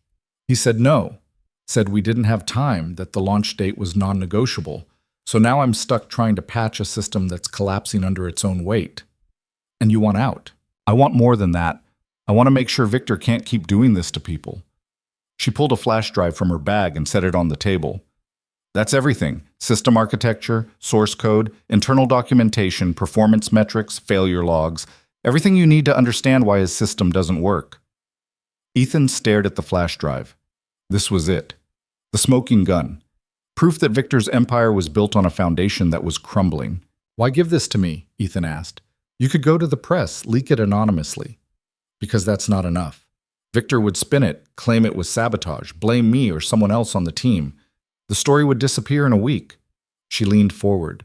But if you can demonstrate that your system works, that it does everything Victor promised his system would do, then he can't hide. He can't spin that. He'll have to stand there and watch while everyone realizes he's a fraud. Ethan picked up the flash drive. This could get you sued. Maybe worse. I know, but I'm done being afraid of him. Marcus stood. I'll leave you two to talk details. Jennifer, you've got my number if you need anything. He left. Jennifer and Ethan sat there for a moment, neither speaking. The bar noise swirled around them. Laughter, conversation, the clink of glasses. How bad is it? Ethan finally asked. The neural engine. Jennifer's expression darkened. It crashes under load. The learning algorithms get stuck in infinite loops. The data processing pipeline has memory leaks that compound over time, and Victor refuses to admit any of it. He keeps telling investors it's 90% ready, that we're just doing final optimizations. What's the real number? 60%. Maybe. And that's being generous. Ethan felt a cold satisfaction settle in his chest. Victor was trapped. He'd promised something he couldn't deliver, backed himself into a corner with nowhere to go. When's the launch? Ethan asked. Officially, 6 months. But Victor's been pushing to move it up. He wants to announce at the Global Tech Summit in 4 months. 4 months. Exactly what Marcus had said. He's not going to make it, Ethan said quietly. No, he's not. And when it fails, he's going to blame everyone except himself. What if it doesn't fail? What if someone fixes it before the launch? Jennifer shook her head. That's not possible. Not in 4 months. I've been trying for 2 years. The problems are too deep, too fundamental. You'd have to rebuild the entire system from scratch. And Victor won't do that. He can't. He's already promised investors a specific timeline. If he delays again, they'll lose confidence. Stock price will drop. Competitors will move in. He's trapped. Ethan pocketed the flash drive. Thank you for this. Thank you for being willing to do something about it. She stood, then hesitated. One more thing. Victor's been asking questions about you. He knows you're working with Olivia. He doesn't know what you're building yet, but he's looking. Let him look. He's hired a private security firm. They're investigating everyone connected to Olivia's company, running background checks, pulling financial records, looking for anything they can use. How do you know that? Because they came to interview me. Asked if I knew anything about Olivia Grant poaching talent from Victor's company. I told them no, but they're not going to stop. Ethan felt his chest tighten. How much time do I have? I don't know. Weeks? Maybe? Victor's paranoid. He knows something's coming. He just doesn't know what. Jennifer left without another word. Ethan sat there for a long time, the flash drive heavy in his pocket, the weight of what he was about to do settling over him like a physical thing. Victor was looking for him, which meant the timeline just got shorter.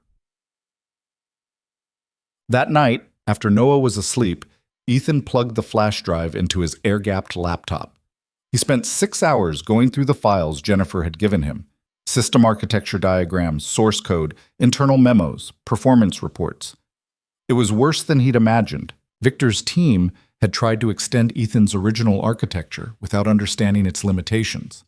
They'd added features that created cascading failures, optimized for speed in ways that sacrificed stability, patched problems instead of fixing root causes. The whole thing was held together with duct tape and desperation. But there was something else in the files, something that made Ethan's blood run cold. Buried in the documentation was a section labeled Proprietary Enhancements. It described modifications to the neural framework that Victor claimed were his own innovations, revolutionary new techniques that made the system faster and more powerful. Ethan read through the technical descriptions, and his hands started shaking. They weren't innovations. They were features Ethan had designed 3 years ago, features he'd documented in internal memos, features he'd discussed in team meetings, features he'd planned to implement in Phase 2 of the original project, features that had never been part of the public release, which meant Victor hadn't just stolen the code Ethan had built. He'd stolen ideas that had never been implemented, ideas that existed only in Ethan's private notes and internal documentation. Victor had taken everything. Ethan closed the laptop and sat in the dark kitchen, breathing slowly, forcing himself to stay calm. This was good. This was what he needed. Proof that Victor's theft went deeper than anyone knew. Proof that every innovation Victor had claimed as his own was actually Ethan's work. But it was also terrifying. Because if Victor had access to Ethan's private documentation, it meant someone had given it to him. Someone Ethan had trusted. Someone who'd betrayed him. Ethan needed to know who. The next morning, Ethan called Rachel, his former lawyer, the one who'd warned him to walk away. She answered on the third ring. "Ethan, I was wondering when you'd call. I need to ask you something. I'm not sure I can help you anymore." During the settlement negotiations, Ethan said, Victor's lawyers had access to documentation that shouldn't have been public. My private design notes, internal memos, project roadmaps. How did they get that? Rachel was quiet for a moment. Discovery. They subpoenaed everything from the company servers. But these weren't on the company servers. These were on my personal laptop, files I never uploaded. Another pause. Then I don't know how they got them. Rachel, she sighed. There was a point during negotiations where Victor's team claimed they had evidence you'd been planning to leave the company and start a competitor. They showed us documentation that allegedly proved it. We argued it was fabricated, but the judge allowed it into evidence. Who provided that documentation? Victor said it came from an internal audit, that the company had done a routine security review and found the files. Ethan's grip tightened on the phone. That's bullshit. There was no audit. I know, but we couldn't prove it. And by that point, you were so buried in legal fees that you couldn't afford to keep fighting. So we took the settlement. Ethan closed his eyes. Someone gave him those files. Someone I worked with. Probably, but without proof, it doesn't matter. The case is closed. It matters to me. Ethan, listen to me. Whatever you're planning, whatever you think you're going to accomplish by going after Victor, it's not worth it. He'll destroy you. He's done it before. Not this time. You don't know that. Yeah, Ethan said quietly. I do. He hung up. For a long moment he sat there, staring at nothing, thinking about who could have betrayed him. The list was short. Only 3 people had access to his personal files back then. His co-founder, Victor himself. His lead engineer, a guy named Tom Chen, who'd left the company 6 months before the collapse. And his business manager, Lisa Rodriguez, who'd stayed on with Victor after the settlement. One of them had sold him out. Ethan needed to know which one, but that would have to wait. Right now, he had a system to finish. The next 6 weeks were a blur. Ethan pushed himself harder than he'd ever pushed before. He streamlined the neural framework, integrated the datasets Marcus had provided, optimized every algorithm until the system ran faster and more efficiently than anything Victor's team could produce. Sarah's team worked alongside him, running tests, identifying bottlenecks, suggesting improvements. They were building something extraordinary, something that would change the industry. And they all knew it. The system was performing beyond expectations. Processing speed was consistently 45% faster than the benchmarks for Lang AI. Accuracy was hitting 98% on complex pattern recognition tasks. Adaptability was remarkable. The system could learn new patterns from minimal data, adjust to edge cases in real time, and optimize its own performance without human intervention. This wasn't just better than what Victor had stolen. This was revolutionary. One evening, Sarah pulled Ethan aside after everyone else had gone home. I ran the final stress tests, she said. The system handled everything we threw at it. Maximum load, degraded network conditions, corrupted input data. it adapted to all of it. Any failures? None. 0 crashes, 0 critical errors. This thing is rock solid. Ethan felt something loosen in his chest. So we're ready. We're ready. The question is, are you? What do you mean? Sarah leaned against the desk. Once you do this, there's no taking it back. Victor will come after you with everything he has. Legal, financial, maybe worse. And even if you win, your life will never be the same. I know. Do you?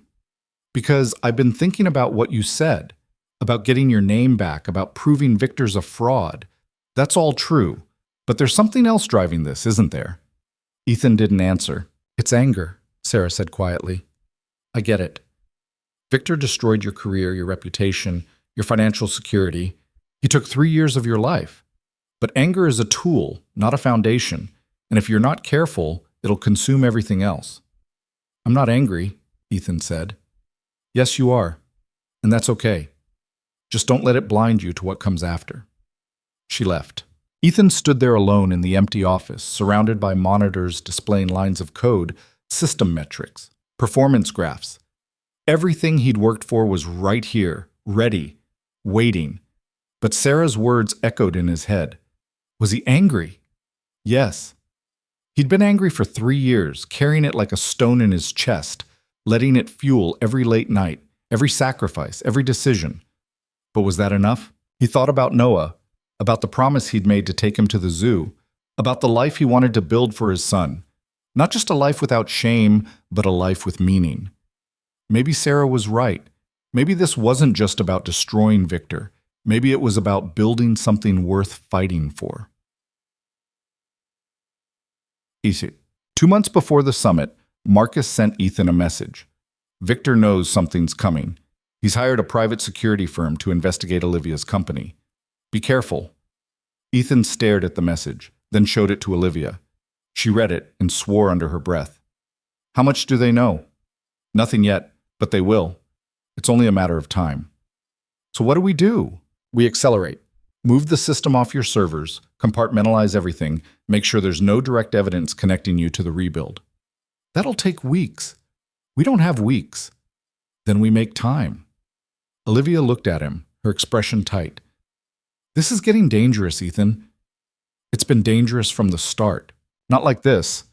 Victor's not just going to sue us now. He's going to come after us with everything he has. Private investigators, legal threats, maybe worse. He'll dig into your past, my past, everyone on the team. He'll look for anything he can use against us. I know. And you're okay with that? Ethan's voice was steady. I've been ready for 3 years. Olivia nodded slowly. Okay, then let's finish this. They worked through the night, moving files, encrypting data, creating redundancies. Ethan set up multiple backup servers in different locations, routed all connections through VPNs, implemented security protocols that would make it nearly impossible to trace the system back to Grant Industries. By dawn, everything was secured. Sarah arrived at 6 in the morning, took one look at Ethan and Olivia, and immediately understood what had happened. Victor's coming for us, she said. Not yet, Ethan said, but soon. How much time do we have? Weeks? Maybe less. Sarah pulled up a chair. Then we need to finish the documentation. If we're going to demonstrate this system publicly, we need proof of development timeline, design decisions, everything that shows this is original work. Already done, Ethan said. He pulled up a folder on his laptop, thousands of files, all time-stamped, all encrypted, all documenting every stage of the rebuild. I've been keeping records since day 1, every line of code, every design meeting, every decision. If Victor tries to claim I stole from him, we can prove otherwise. Good, Sarah said. Because he will try. That's his playbook. Accuse first, let the other side spend resources defending themselves. Not this time, Ethan said. This time, I'm ready. And he was. The system was complete. The evidence was documented. The team was committed. 2 months left. 8 weeks. 60 days. Victor Lang had no idea what was waiting for him, but soon the whole world would know. Ethan looked out the window at the city waking up, people heading to work, traffic building, another day beginning.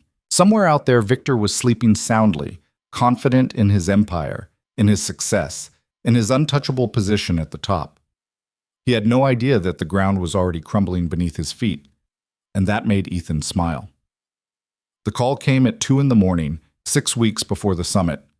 Ethan was at the kitchen table, running final optimizations on the neural framework, when his phone lit up with Rachel's number. He almost didn't answer, but something in his gut told him this wasn't a warning, it was worse.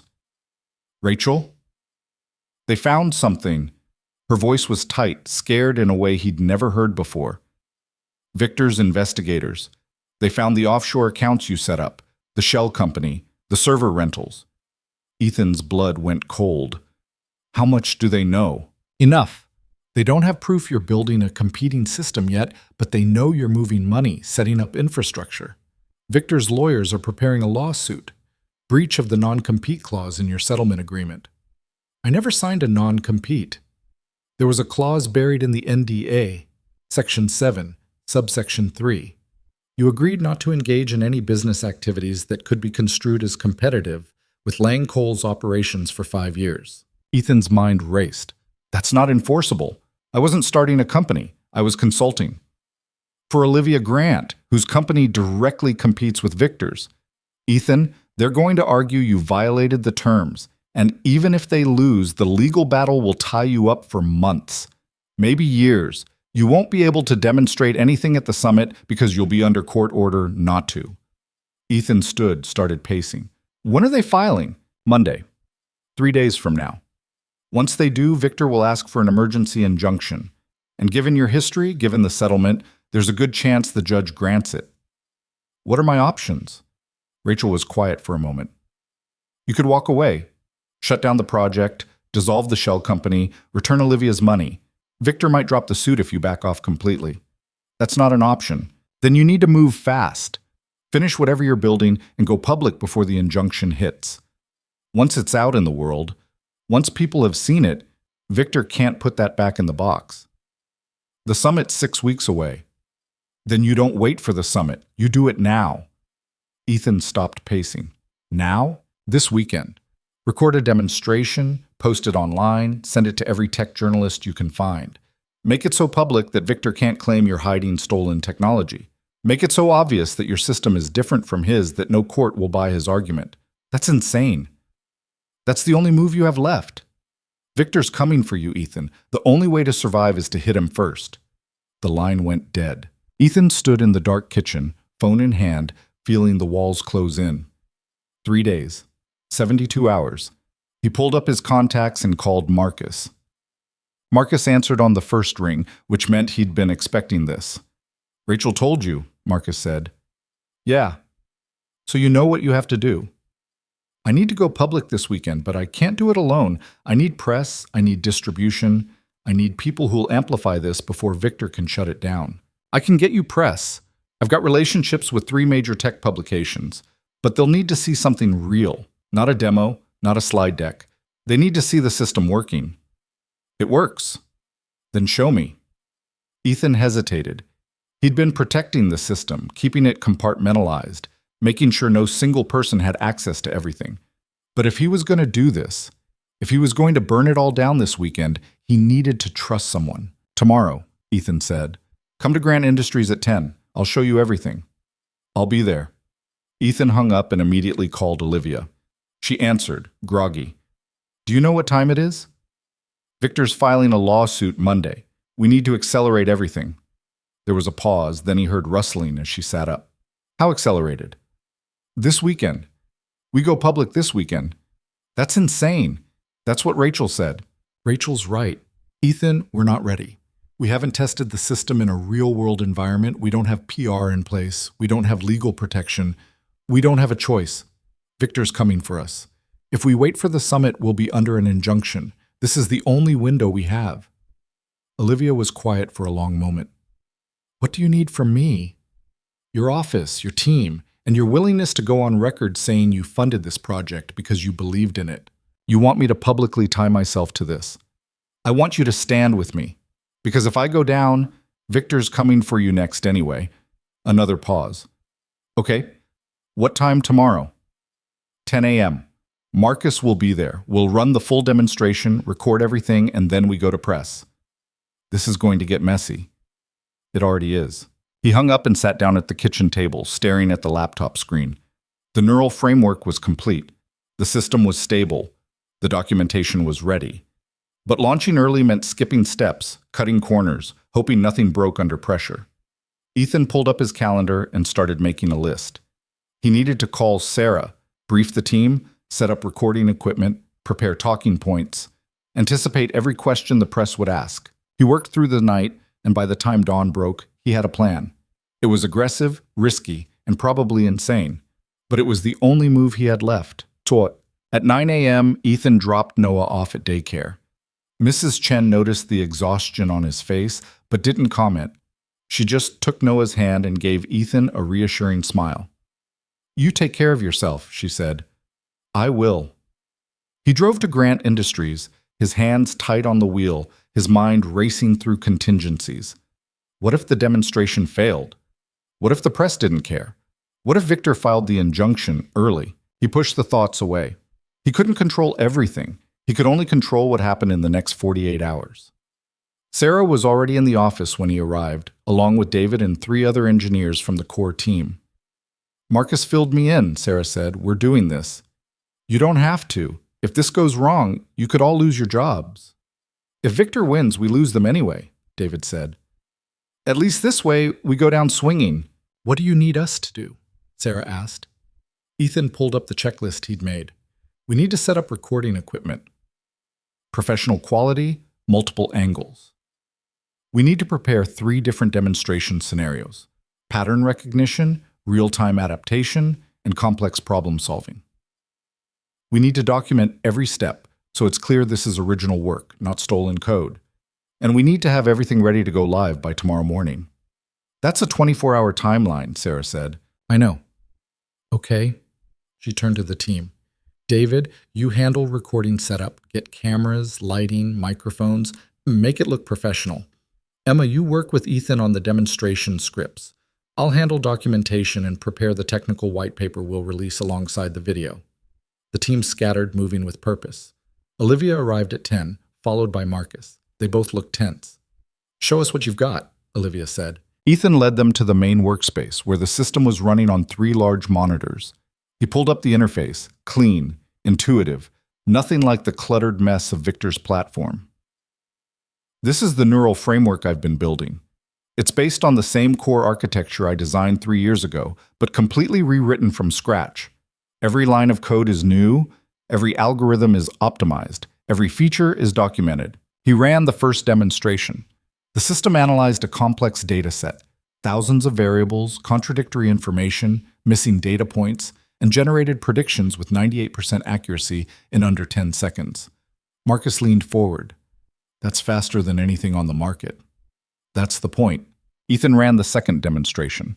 He fed the system corrupted data, introduced errors, deliberately tried to break it. The system adapted in real time, identified the problems, adjusted its parameters, and continued processing without crashing.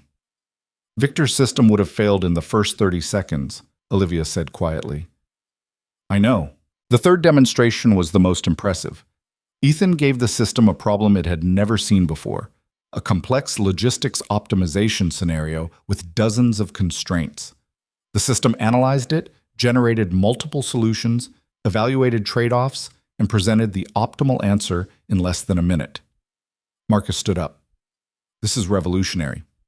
This is what Victor stole from me. The vision, the architecture, the approach.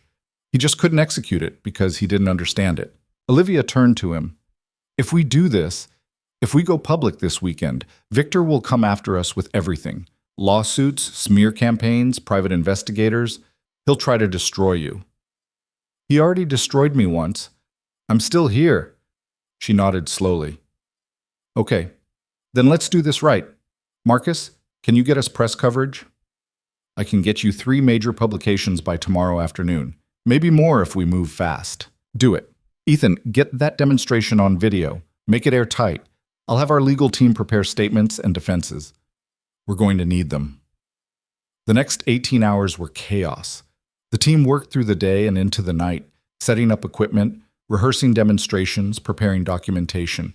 Ethan recorded the full presentation 5 times, making sure every word was clear, every demonstration was flawless, every claim was backed by evidence. Sarah prepared a 30-page technical white paper explaining the architecture, the design decisions, the innovations that made the system unique.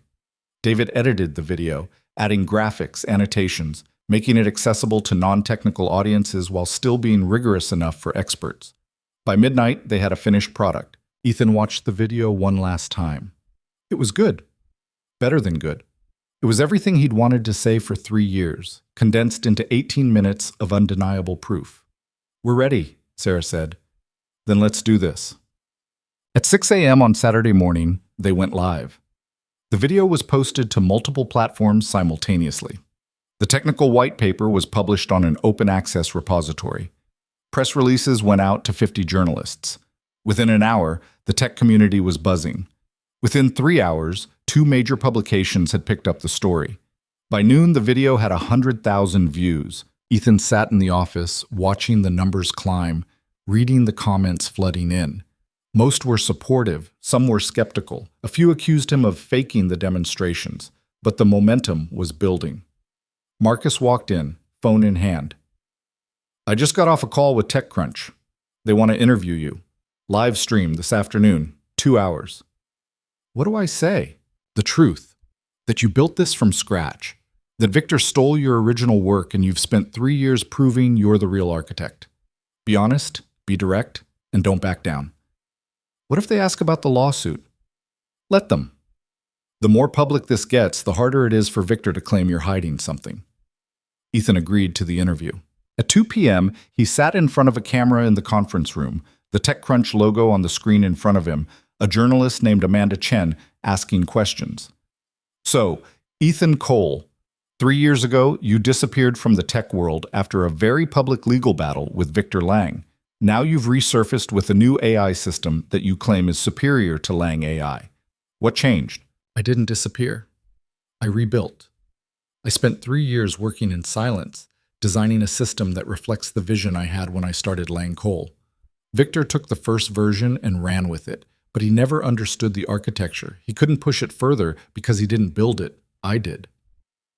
"Victor Lang claims you were a junior partner at Lang Cole, that the AI system was primarily his work. That's a lie, and now there's proof. Look at the technical documentation I released this morning. Look at the design decisions, the architecture, the implementation details. Then compare it to what Victor published 3 years ago.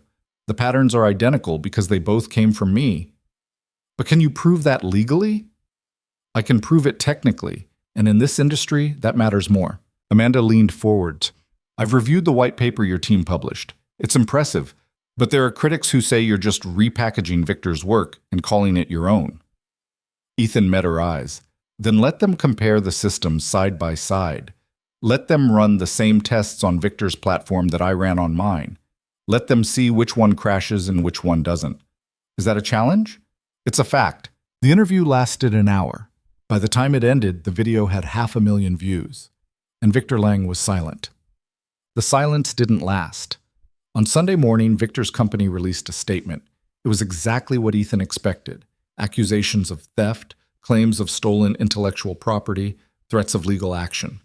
They called Ethan's demonstration misleading and his system derivative. But they didn't provide proof. They didn't run counter demonstrations. They just attacked. Marcus called Ethan. "This is good." "How is this good?" "Because they're playing defense. If Victor had a strong case, he'd be showing proof, not making accusations. He's scared. Scared people are dangerous. So are people with nothing to lose."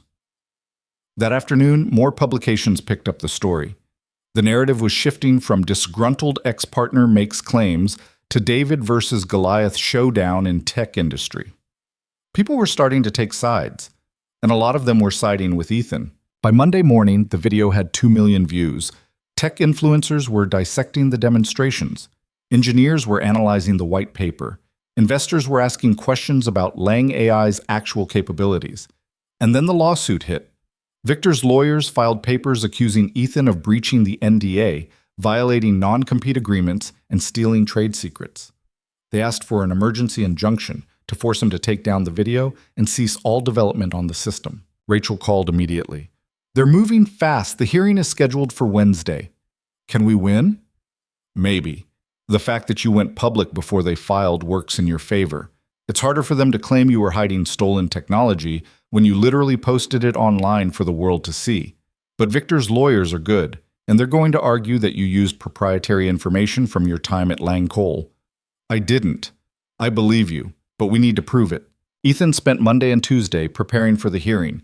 He compiled documentation showing the timeline of his rebuild, the differences between his new system and the original Lang Cole architecture, evidence that every line of code was written independently.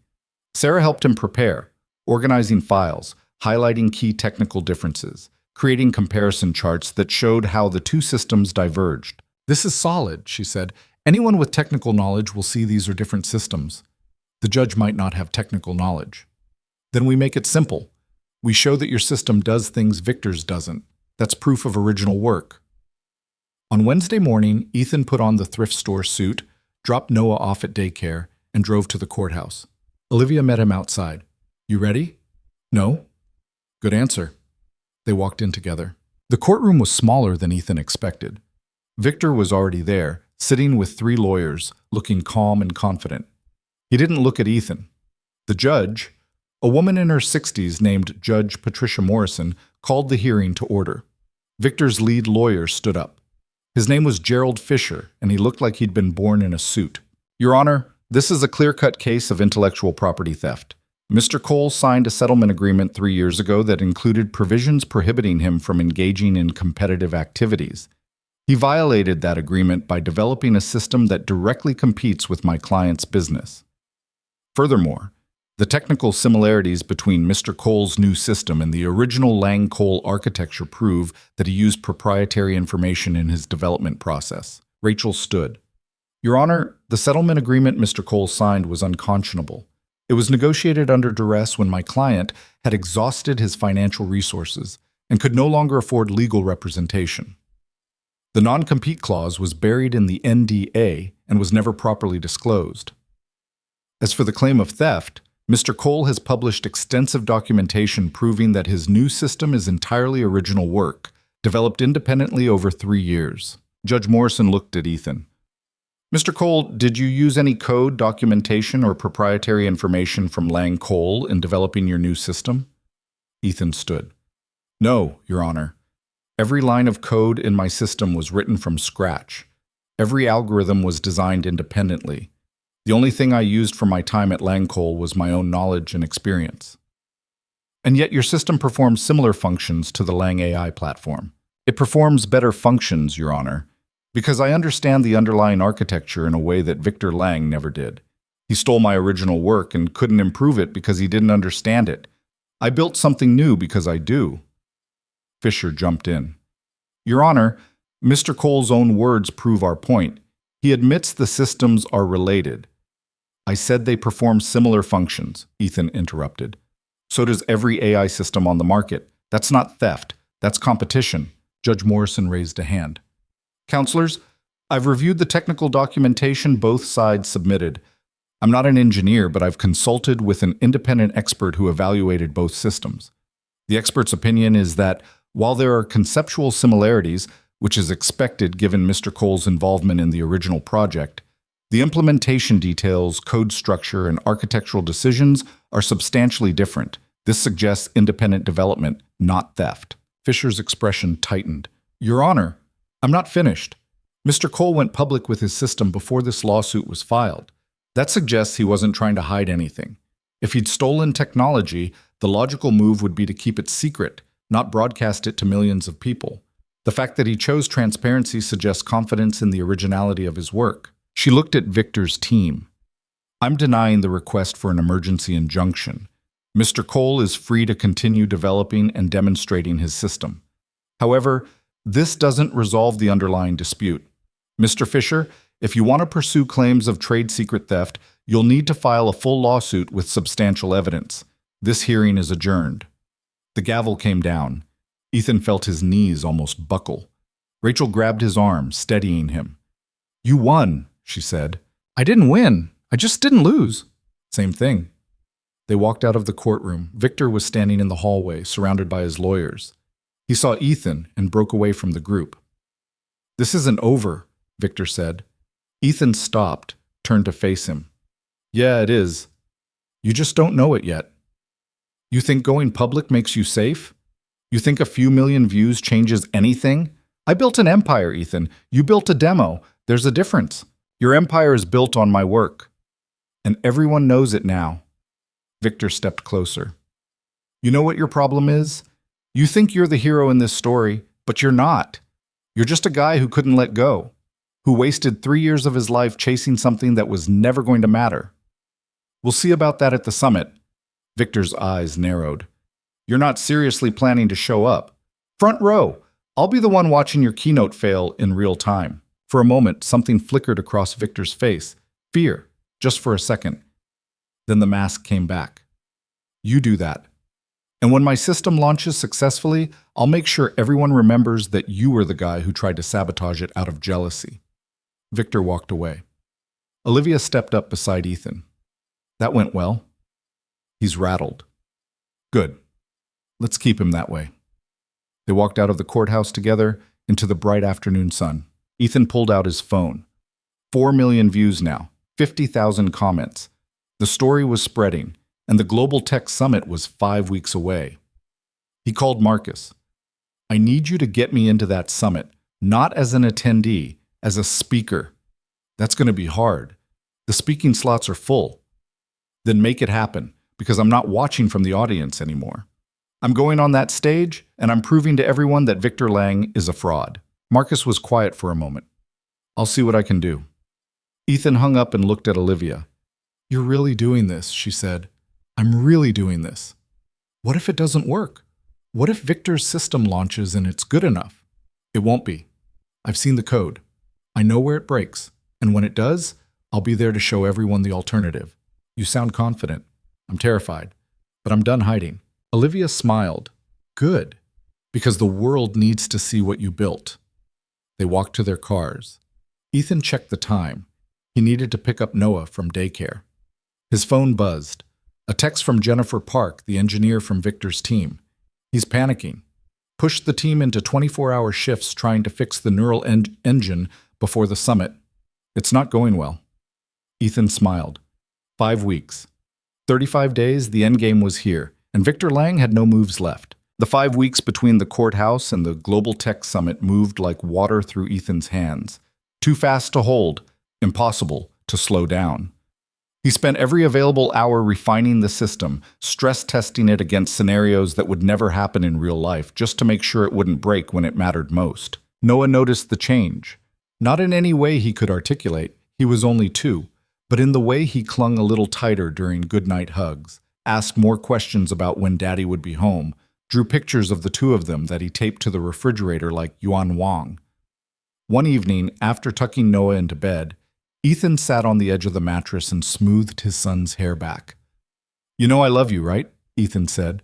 Noah nodded sleepily, clutching the stitched giraffe. "Love you too, Dada. I'm working on something important, something that's going to make things better for us. But it means I've been busy, and I'm sorry about that." "It's okay." Noah yawned. "When you're done, can we go to the zoo?" Ethan felt something crack in his chest. "Yeah, buddy. When I'm done, we'll go to the zoo, I promise." "And get ice cream?" "And get ice cream." Noah's eyes closed, and within a minute he was asleep. Ethan stayed there for a while, watching his son breathe, thinking about what he was risking. If this went wrong, if Victor won, if the lawsuit destroyed him, if he ended up in legal hell for the next decade, Noah would pay the price. He'd grow up with a father who was broken, bitter, consumed by a war that never ended. But if Ethan didn't fight now, Noah would grow up with a father who'd accepted defeat, who'd let someone steal his life's work and done nothing about it. Neither option was good, but only one option gave Noah a father who'd tried. Ethan stood, turned off the light, and went back to work. Marcus called 3 weeks before the summit with news.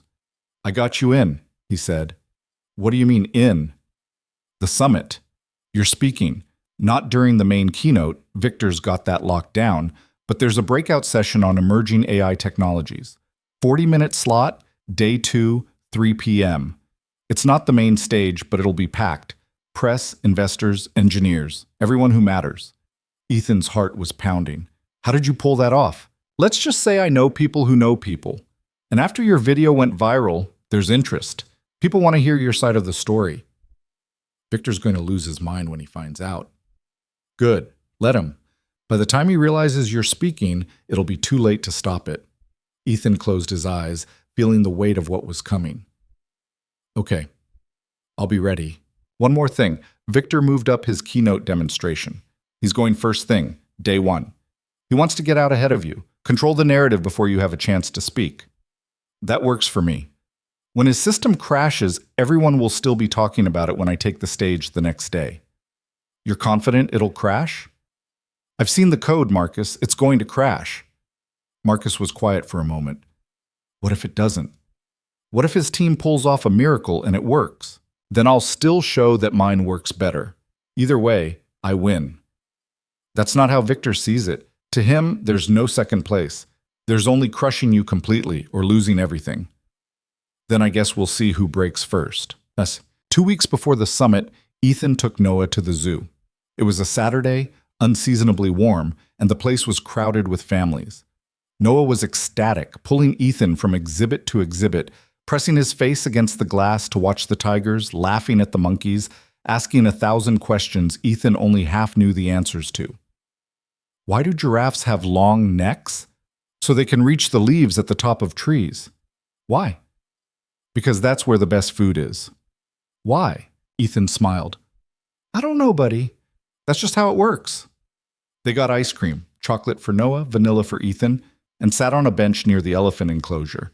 Noah was covered in chocolate, grinning ear to ear, kicking his feet against the bench. This is the best day ever, Noah said.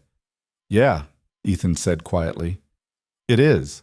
He watched his son finish the ice cream, watched him run back to the railing to look at the elephants, and felt something settle in his chest. This was what it was about. Not the system, not Victor, not the revenge. This. His son, happy and safe, living a life where his father wasn't defined by failure. Ethan pulled out his phone and took a picture of Noah pointing at the elephants, the sun catching his hair, his whole body lit up with joy. Whatever happened at the summit, he'd have this, and nobody could take that away. The night before they left for San Francisco, Ethan couldn't sleep.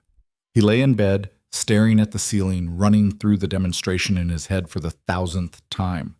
He'd practiced it so many times he could do it in his sleep, but that didn't stop the anxiety from crawling up his spine. What if something went wrong? What if the system crashed? What if the audience didn't care? What if Victor won? At 2 a.m., he gave up on sleep and went to the kitchen. The laptop was there, waiting. He opened it and pulled up the system one more time. It was beautiful, elegant, efficient.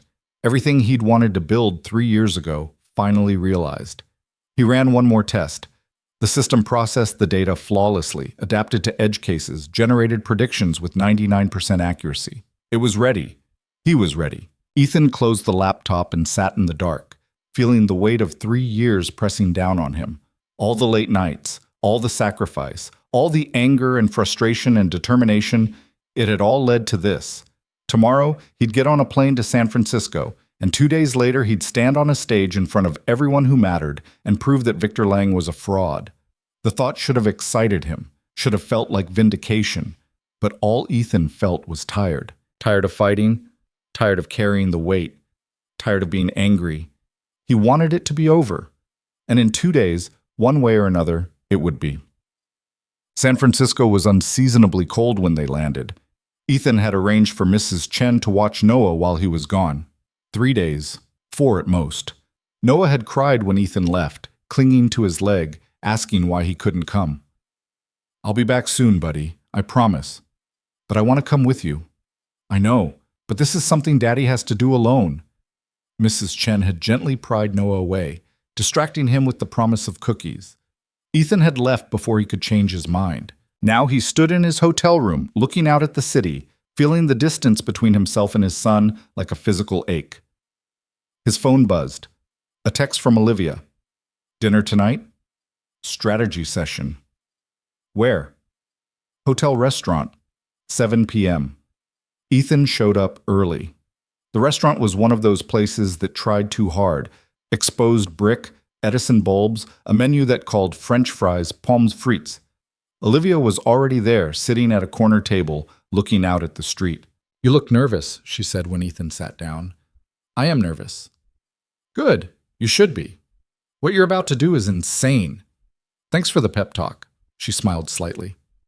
"I'm serious, though. Tomorrow, Victor's going to stand on that stage and present his system to 20,000 people.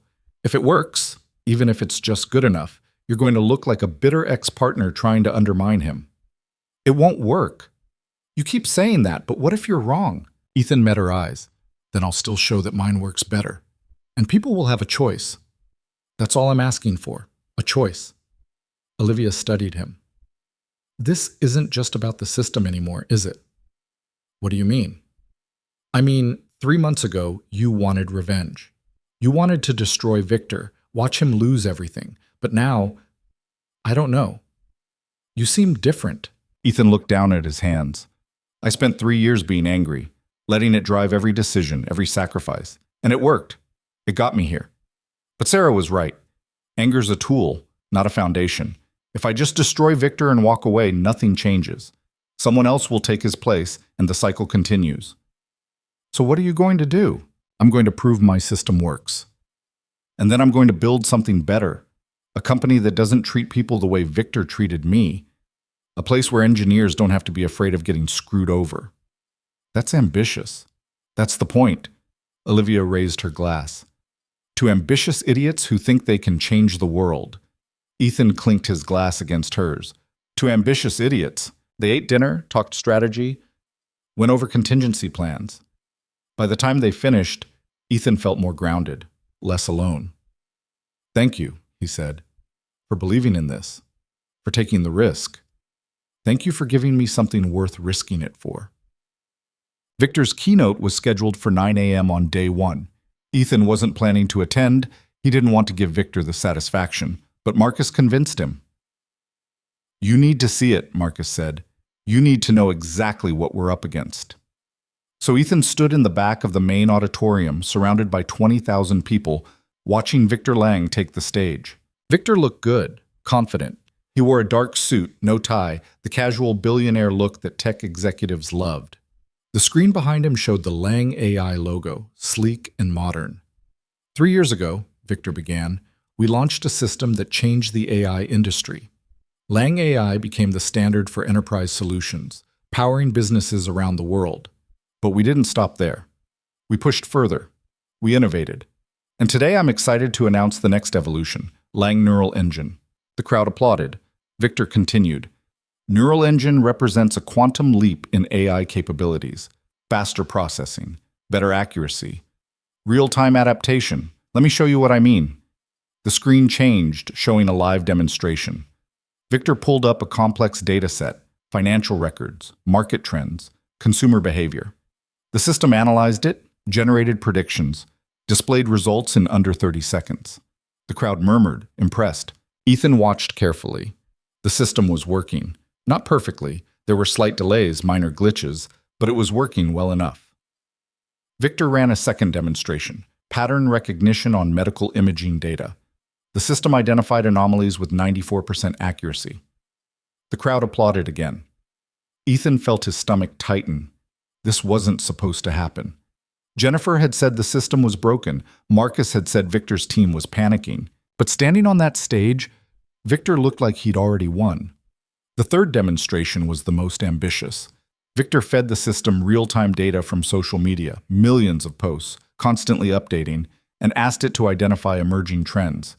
The system processed the data, and then it froze. The screen went blank. Victor's smile faltered. "Hold on. Let me restart that." He tapped keys. The screen flickered. The system rebooted and crashed again. "Technical difficulties," Victor said, trying to keep his voice light. "Let me switch to the backup system." He tapped more keys. The backup loaded and crashed. The auditorium was silent now. No murmurs, no applause, just 20,000 people watching Victor Lang sweat under the lights. "Okay," Victor said.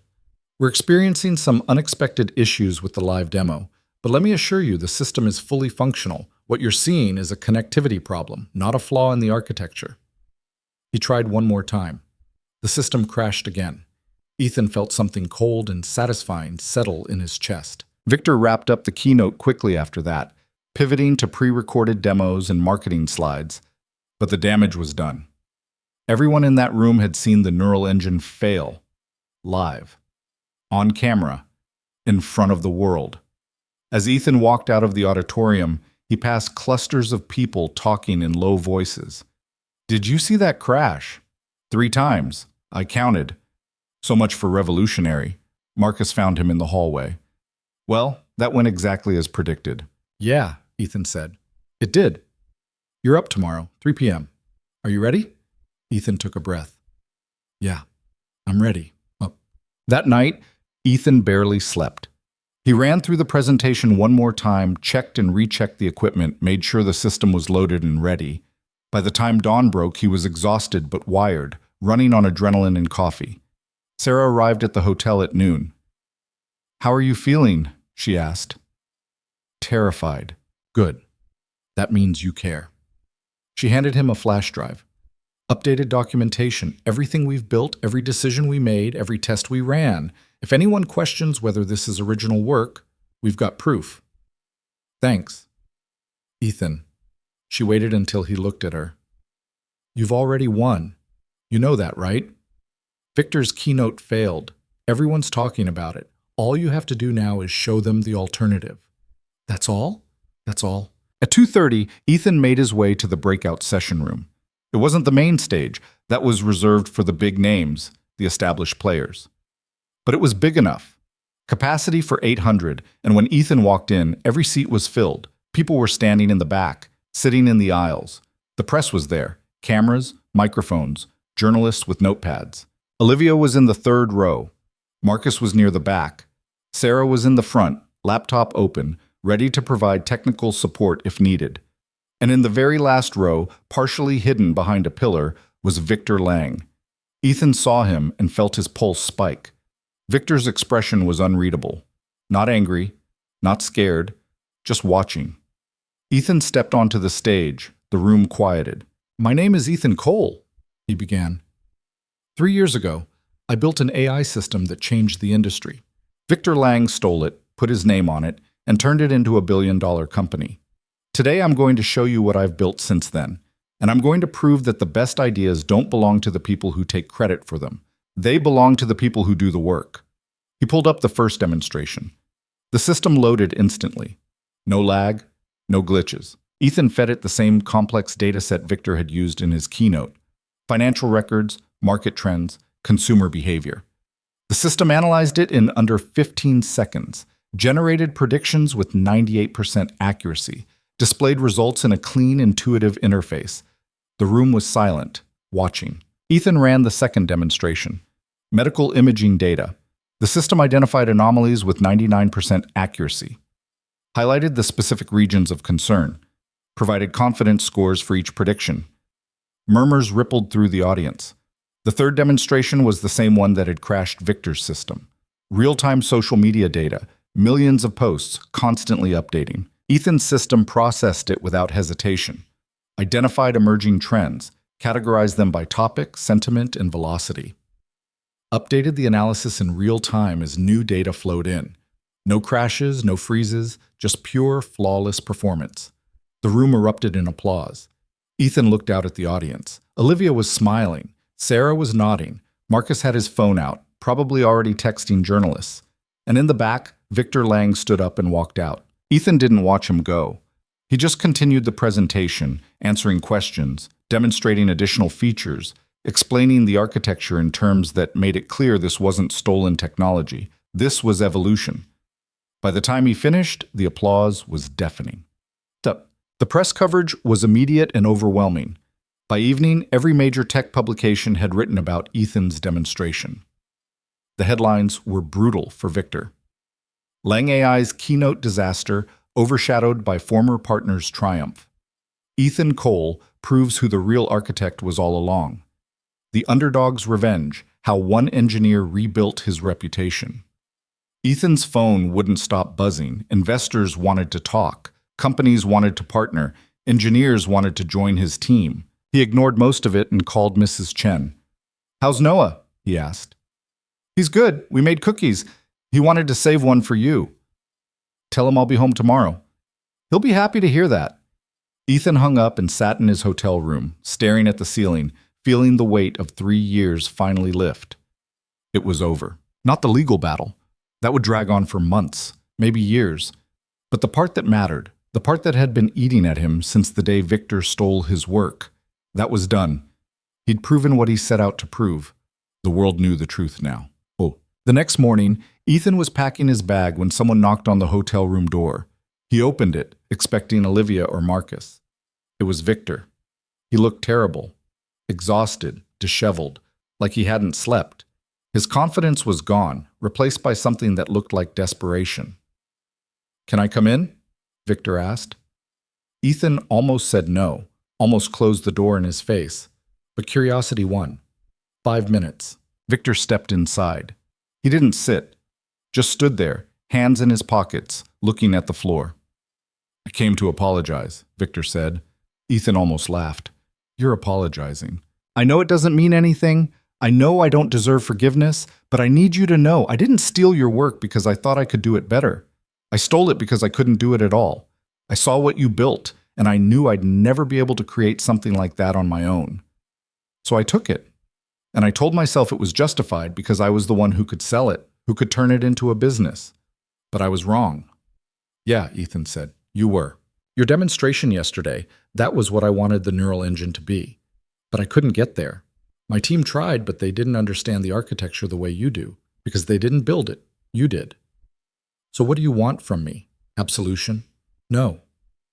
I want to offer you something, a partnership, real this time. Equal shares, equal credit, equal control. We combine our systems, we build something better than either of us could do alone." Ethan stared at him. "You're serious? I'm desperate. My investors are pulling out. My stock price is tanking. If I don't fix this, I lose everything. But if we work together, no." Victor's face fell. "Ethan, no. I spent 3 years rebuilding from nothing because you destroyed me. I'm not giving you a second chance to do it again." "I wouldn't." "Yes, you would. Because that's who you are. You take what other people build, you slap your name on it, and you convince yourself you earned it. I'm done with that. I'm done with you." Victor was quiet for a moment. Then he nodded. "Okay, I understand, but for what it's worth, you deserved better. You always did." He walked to the door, stopped. "What are you going to do now?" "I'm going to build a company, a real one, where people get credit for the work they do, where engineers don't have to be afraid of getting screwed over. And I'm going to make sure that what happened to me never happens to anyone else." Victor nodded again. "Good luck with that." "I don't need luck. I've got the better system." Victor left. Ethan stood there for a moment, feeling something he hadn't felt in 3 years. Not anger, not satisfaction, not vindication, just peace. Easy. 6 months later, Ethan stood in a small office space on the edge of the city. Nothing fancy, just clean and functional, watching his team set up equipment.